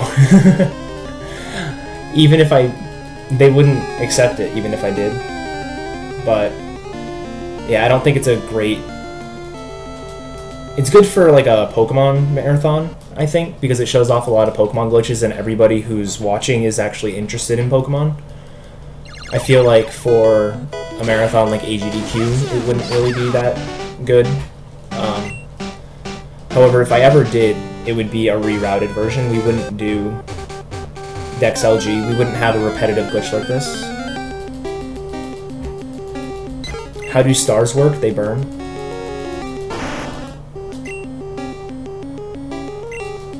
Yeah, the problem with 151 ends up being that if you ban one glitch for being too repetitive, you're just going to end up repeating another kind of glitch to some degree. Like if we ban this Dex LG, then the next thing up will be doing single LGs of every Pokemon that needs glitching, for the most part. And while that will be slightly more exciting, it's still fairly repetitive in its own way. Dude, that copy pasta.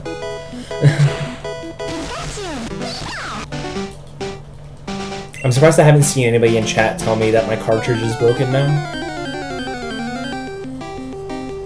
They don't need to tell you, you already know, you're the glitch fan. I do know that.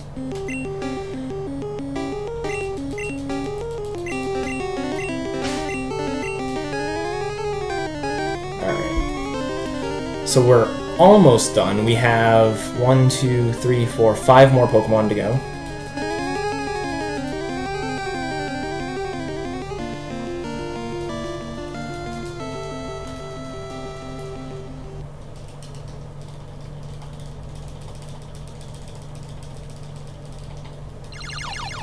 Yes, I am using a cartridge. I'm playing this on a GameCube with a Game Boy Player attachment on an actual yellow cartridge. So all of this is completely possible on console. Everyone knows also that the glitches destroy your cart, so he actually has to buy a new cart every single time he does a new run. This is an expensive hobby. Uh-huh.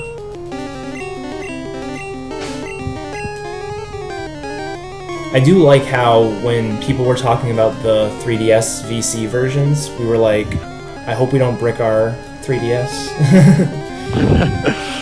But that's the good thing about glitches, in all honesty, is that anyone can do them if they really want to, and you do actually have to try quite hard to brick your cart.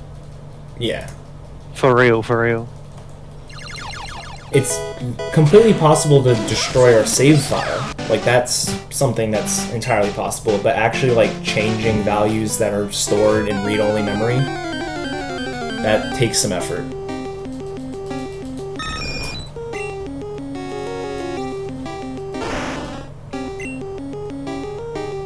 Whoa, where am I scrolling? Alright.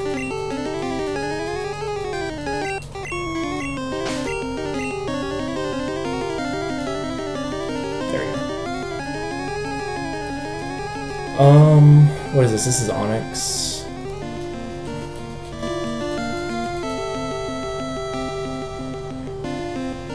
Onyx is another casualty of yellow shitty encounter slots. It went from having 20 or 30% encounter rate in Victory Road to a glorious 10%, so they could make Geodude have 55%, because we really needed that.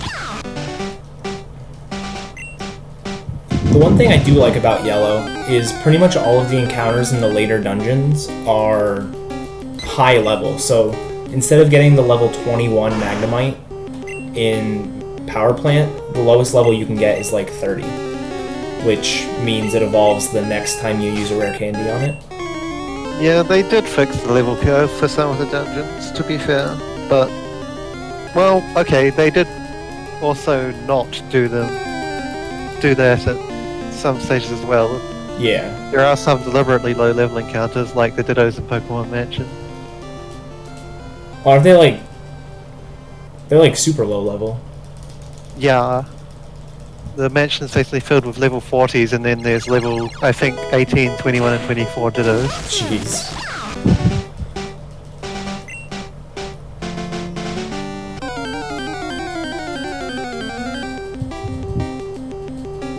Rip Tyrant. Ouch, Tyrant, that sucks. Too many failed attempts, apparently. Oh, there we go. One day, Tyrant will learn to spell unexpected. One day. Just open the FFZ menu and click on it. You almost think he's trying to do it deliberately at this point.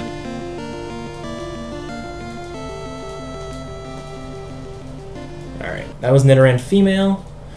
Now this is the last Pokemon we have to catch. And then everything from here on is an evolution.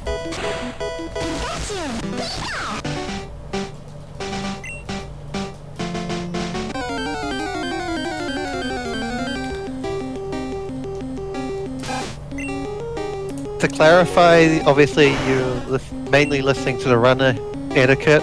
I'm the Bomb Stew. I'm technically the host right now for the stream tech side of things.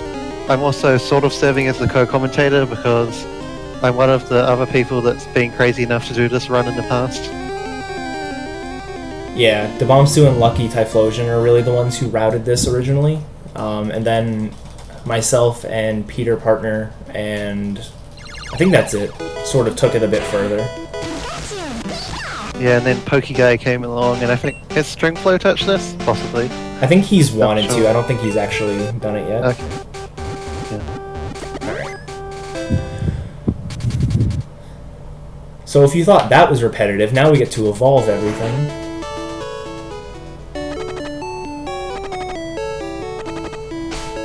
Alright, so Super Repel for rare candy.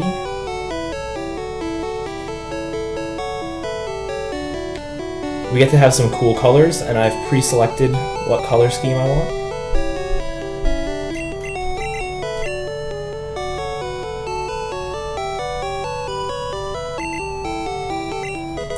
So what I just did there is I activated Overworld Red Bar. So if you know anything about Pokemon speedruns, you know Red Bar allows you to skip certain jingles in the game.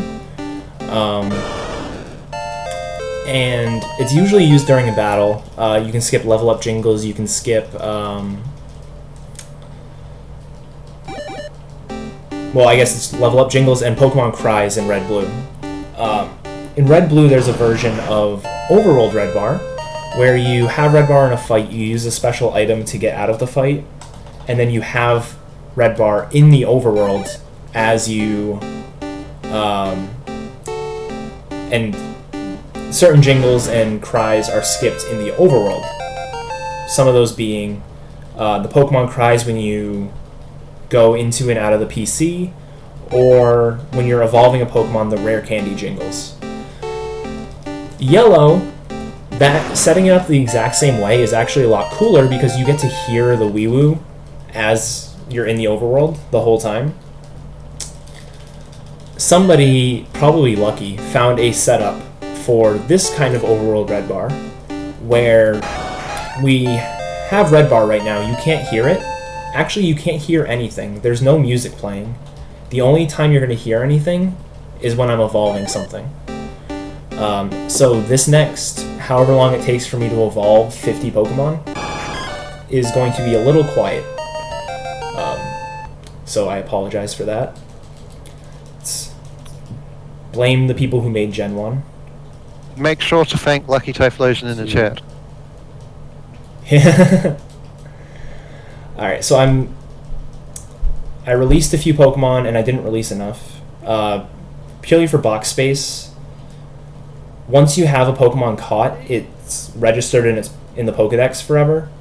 So you don't actually have to physically have it for it to count toward 151. You just had to have had it at one point. Alright, so this should be 6, but I'll check. Alright.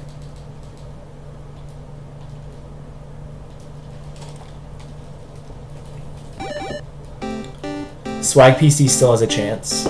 How do you swag PC? I don't think I've ever done it before. It's interacting with... You kind of interact... You try to interact with the PC, and then on the exact frame where it's going to open a text box, you try and turn in any direction, and what should happen is that you're using the PC, but your character's turned to the right.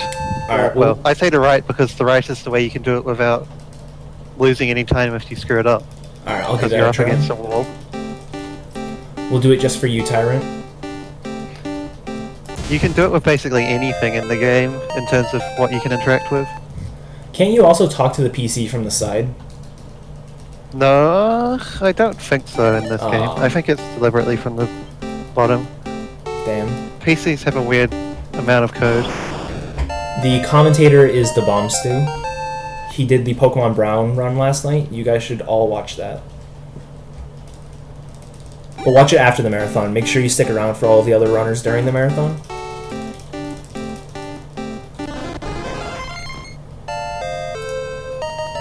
We'll be highlighting the runs as they go mostly.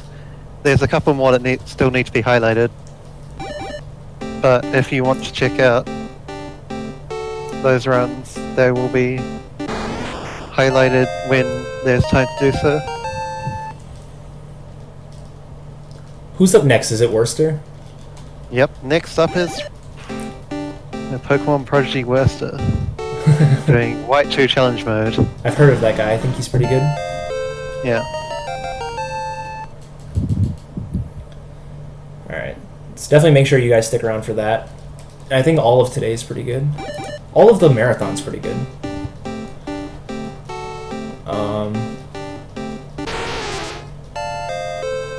So yeah.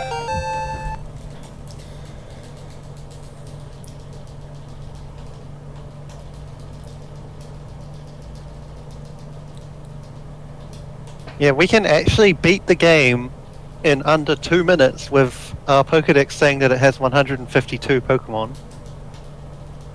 But calling that a catch-all run kind of feels a bit iffy, if you ask me.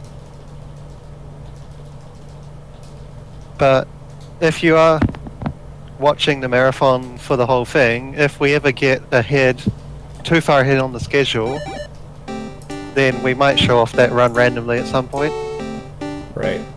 just because it makes for a good space filler. Right now, we were a little behind starting this run. We'll probably start the next run a little behind as well, but it's nothing too major. Yeah, this is actually, I have a timer on my screen so I know how I'm doing.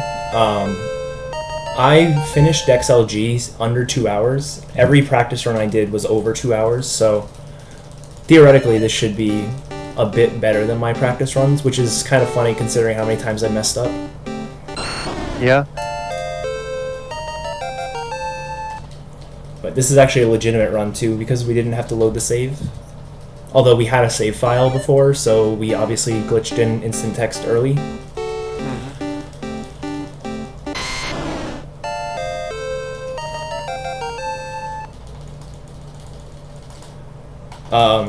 Actually, I see somebody saying missing no is not a Pokemon, it's the absence of a Pokemon. The missing no we caught actually registers as a Rhydon in the Pokedex, so we didn't have to catch or evolve a Rhydon. It's kind of cool.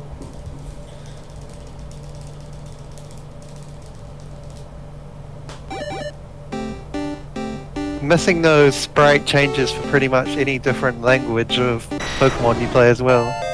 Like if you go and play Pokemon Yellow French version, Missing No just looks completely different. And I think it's on Yellow Japanese, it's pretty impossible to encounter one without crashing. I might be wrong, but I think it's unfortunate like that. Just because of all the different glitch data that the game uses as its sprite. Yeah, Yellow in general is kind of hard to get a missing no to appear without crashing the game, or at least the way we do it. This category is very important. This and no save corruption is very important that you clear your save file before doing a run, unless you know what you're doing. And the reason for that is once you encounter a missing no, the next time you encounter another missing no, the game is going to crash. And it's linked to the save data on the cartridge, not necessarily that run. So like, even if you have a save file and you start a new game, it's still going to persist and cause issues. I don't know all the details of it, but that's basically how it works. Alright, Poliwags, that's 1. Here come the marking requests as well, by the way. I'm trying to talk. People are getting mad at me. You've neglected their favorite snake. Oh, of course. The next time I'm evolving something, I will, which is right now. Poliwag learns Body Slam at level 31. I actually didn't know that. I don't think I've ever gotten a level 30 Poliwag. Yeah, I didn't know that level either. I mean, I know Poliwrath can have Body Slam because it always uses it on me in the Pokemon Brown runs, but didn't know it was I didn't know it was a level up move, didn't know what level it was. Alright guys, I forgot to mark Arbok. Looking through, I don't see any others that I've missed. But those are some famous last words. I've obviously missed something. Yeah, he's not saving every 5 seconds anymore, so we're not actually going to see the Pokedex counter until he thinks he's done. Yes. As in the in-game Pokedex counter, that is. And I will check before I go to the Hall of Fame. I'm not going to... If this was like a really good run and I was like 20 minutes ahead of estimate or something, I probably would just go, but I don't want to go through the entire Hall of Fame sequence and have to go catch something else. I have Nidorina. I got Nidoqueen. Okay, yeah. I remember using the Moonstone because then I used the Moonstone on Clefairy. Part of this, there's not a whole lot of routing that goes into it, but part of the nice way that this is routed, Pokemon that evolve alike are typically together. So I'm going to have all of the EVs in the same party, and that's really helpful because I can go right from Waterstone to Firestone to Thunderstone. Clefairy and Nidoran female or Nidoran male could be together. Nidoran female and male could be together for the Moonstones. And so, and some of the water stones work that way too. Like I think I'll end up with Staryu and Shelder either in the same party or in consecutive parties. The less scrolls that you do, the better. Well, they're in the same box, so you could have them in the same party if you wanted to. Yeah. That's the main point of it anyway.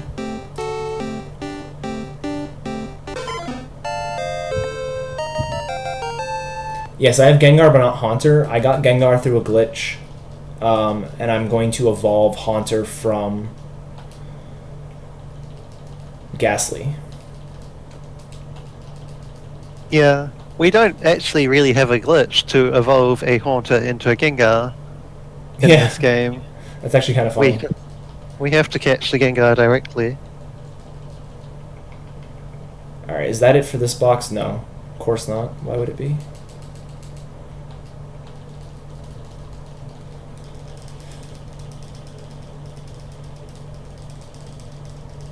Yeah, I caught a level 1 Gengar, and then used Experience Underflow to level it up to level 100.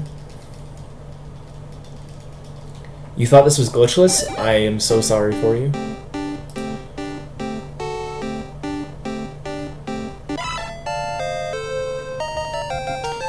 Alright.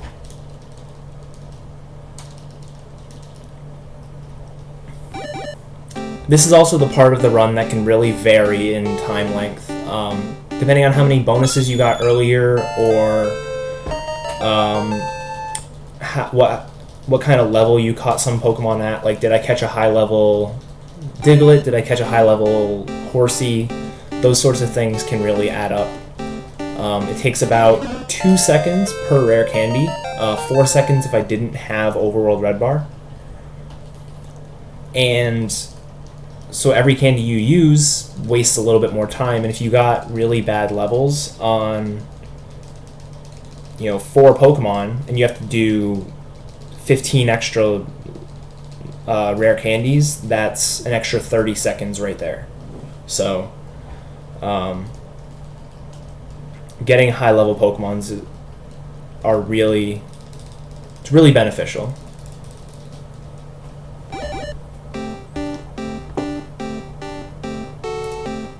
We mentioned a bit earlier about the idea of a yellow 129 Pokedex run, which is the max you can get without either trading or glitches. As to how long that would take, who really knows? I mean, the blue run that has been done takes around 7 hours. I think maybe 6.5, maybe 7.5, I don't remember for sure. The yellow one would almost certainly be longer, so you might be looking at 10 hours just for a glitchless speed run, which is on the long side even for the longest of speedruns, other than, say, your RPG 100%. Someone still timed out Tyrant. He got it, though.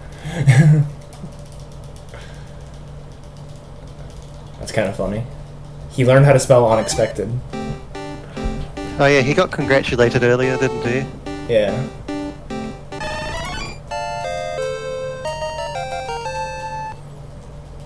I think now I just need the Firestone for Growth.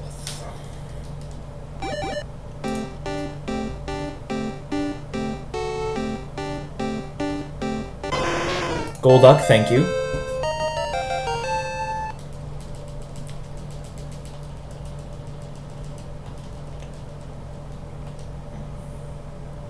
Ghastly. Is there anything else in this party? An Eevee, okay. I didn't feel like releasing Pokemon, so I just did that. Deposit. 2. Geodude. So that's 3, 4, 5. I'm going to do all the Eevees at the same time. 6. There's really no, like, big reason why I do all the Eevees together. Like I said, it saves a couple of scrolls, because I don't have to scroll as much, like going back up and down to to the rare candies. The main reason I do it this way and try to get all the Eevees in the same party is so I don't accidentally evolve into like two Vaporeons or something. We get enough stones that we have. There's only 4 Pokemon that evolve with water stones, but we have 5 water stones. Same thing with all the other stones. We get 1 more than necessary. That's really because we don't want to be popped to the top of our inventory after we use the last one. But it also, in the off chance that we throw one away or use one accidentally on an Eevee, we do have a backup. However, we only caught 3 Eevees, so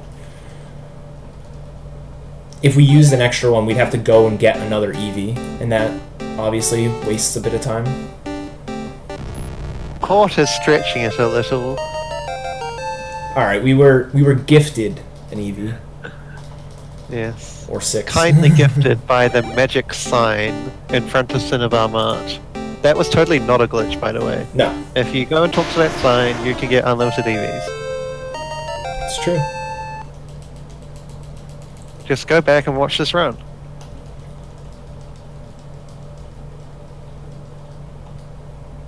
So Grimer, Nidoran, so it's 2.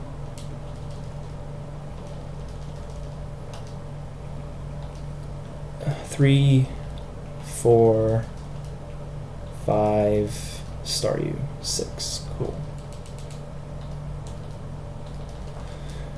Yeah, so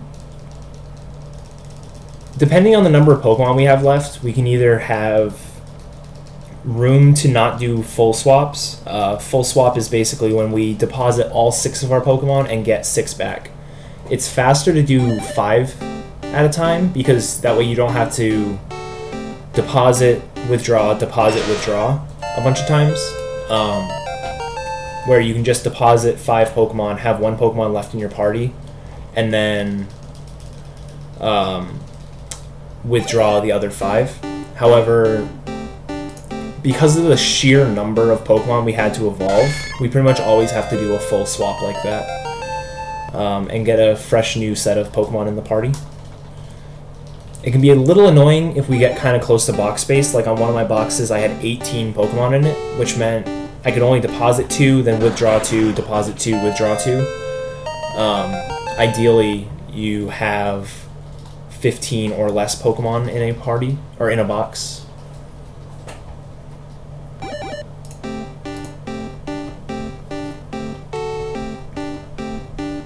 I hadn't seen that new, or maybe not new, that Nido Please Frank Facey. That's Yes. good. I made that last week. That's, yeah, I love that one. I did that because I kind of wanted to go back to Red Glitchless, and I figured I should have, Yeah. because I have one for pretty much all the other categories I run. Uh-huh. That's Right. pretty good. Yeah, I like that.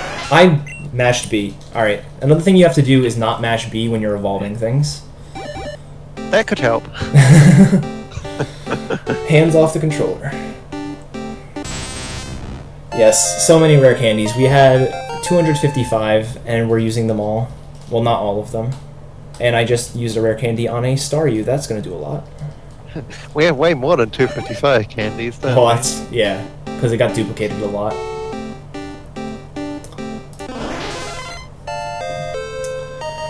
Alright. If I've marked everything correctly, which I haven't, I know I haven't, because I'm not good, I should have 6 Pokemon left, which is exactly 1 party's worth.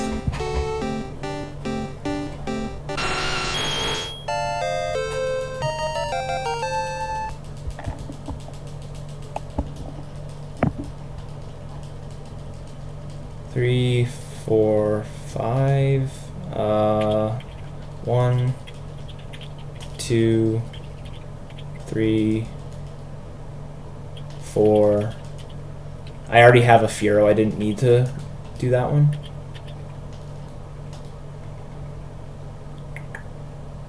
Diglett. Oh, I didn't mark everything correctly. What have you forgotten? Oh, Or I did. I just didn't I didn't deposit the Starmie. I was like, I have an extra Pokemon here. Alright. Whatever, we'll go to the end with Dodrio. That's fine.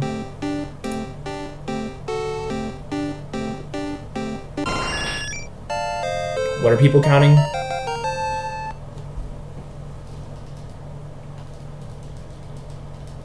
Also, another thing that can really save time is when you don't use a rare candy on Pokemon that don't evolve from leveling up. That's a good idea. A strategy I've used a proof few that. a strategy I've used a few times in this run is to use a rare candy on a Pokemon that evolves with a stone. I just did it again.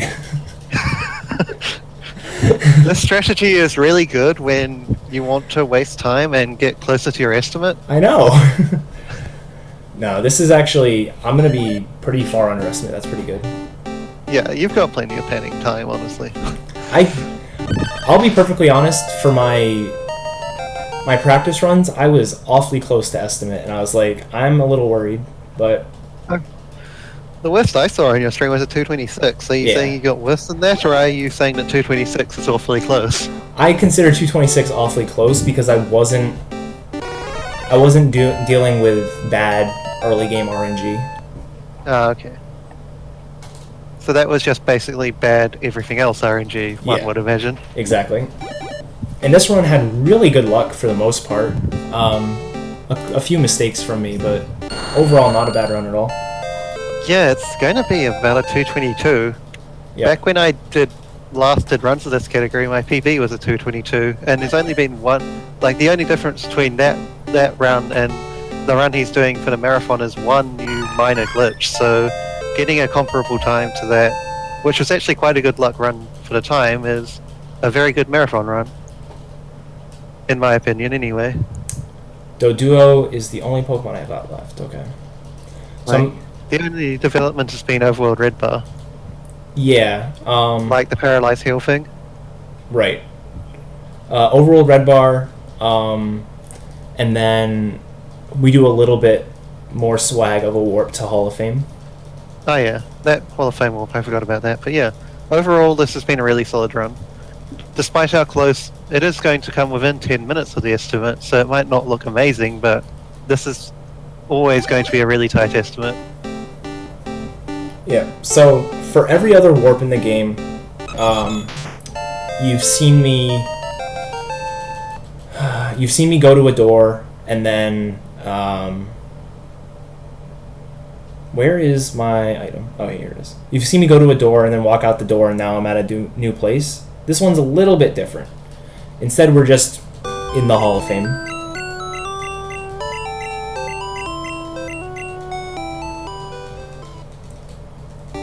So that's a neat little one. We basically took the changed the map ID and then refreshed the map, and it loaded the Hall of Fame. 2:10 in game time, not bad. Yeah, All right. not bad at all. I'll tell you when time is. And Well, time. RX Fades is going to have to do the time, so hopefully he got that message. Time. He'll get it. By the because there is still a bit of stream delay, so I'm sure he'll get it. Awesome. So yeah, that's Pokemon Yellow. Catch 'em all. It's a pretty nifty run, and yeah, if you're interested in learning it, there's a ton of documentation and stuff on the Pokemon Speedruns wiki. So !PSR in chat should give you Pokemon Speedruns. Go there, go to the wiki, learn the run. Make me not the only runner of it. And yeah, stick around. Worcester's up next with White 2, so that's going to be a great run. So make sure you stick around for that. And I will see you guys when I'm hosting later on. Yep, and this also brings the end of my hosting shift. When we come back, you'll hear the dulcet tones of Worcester and RX Fades. Alright, see you guys.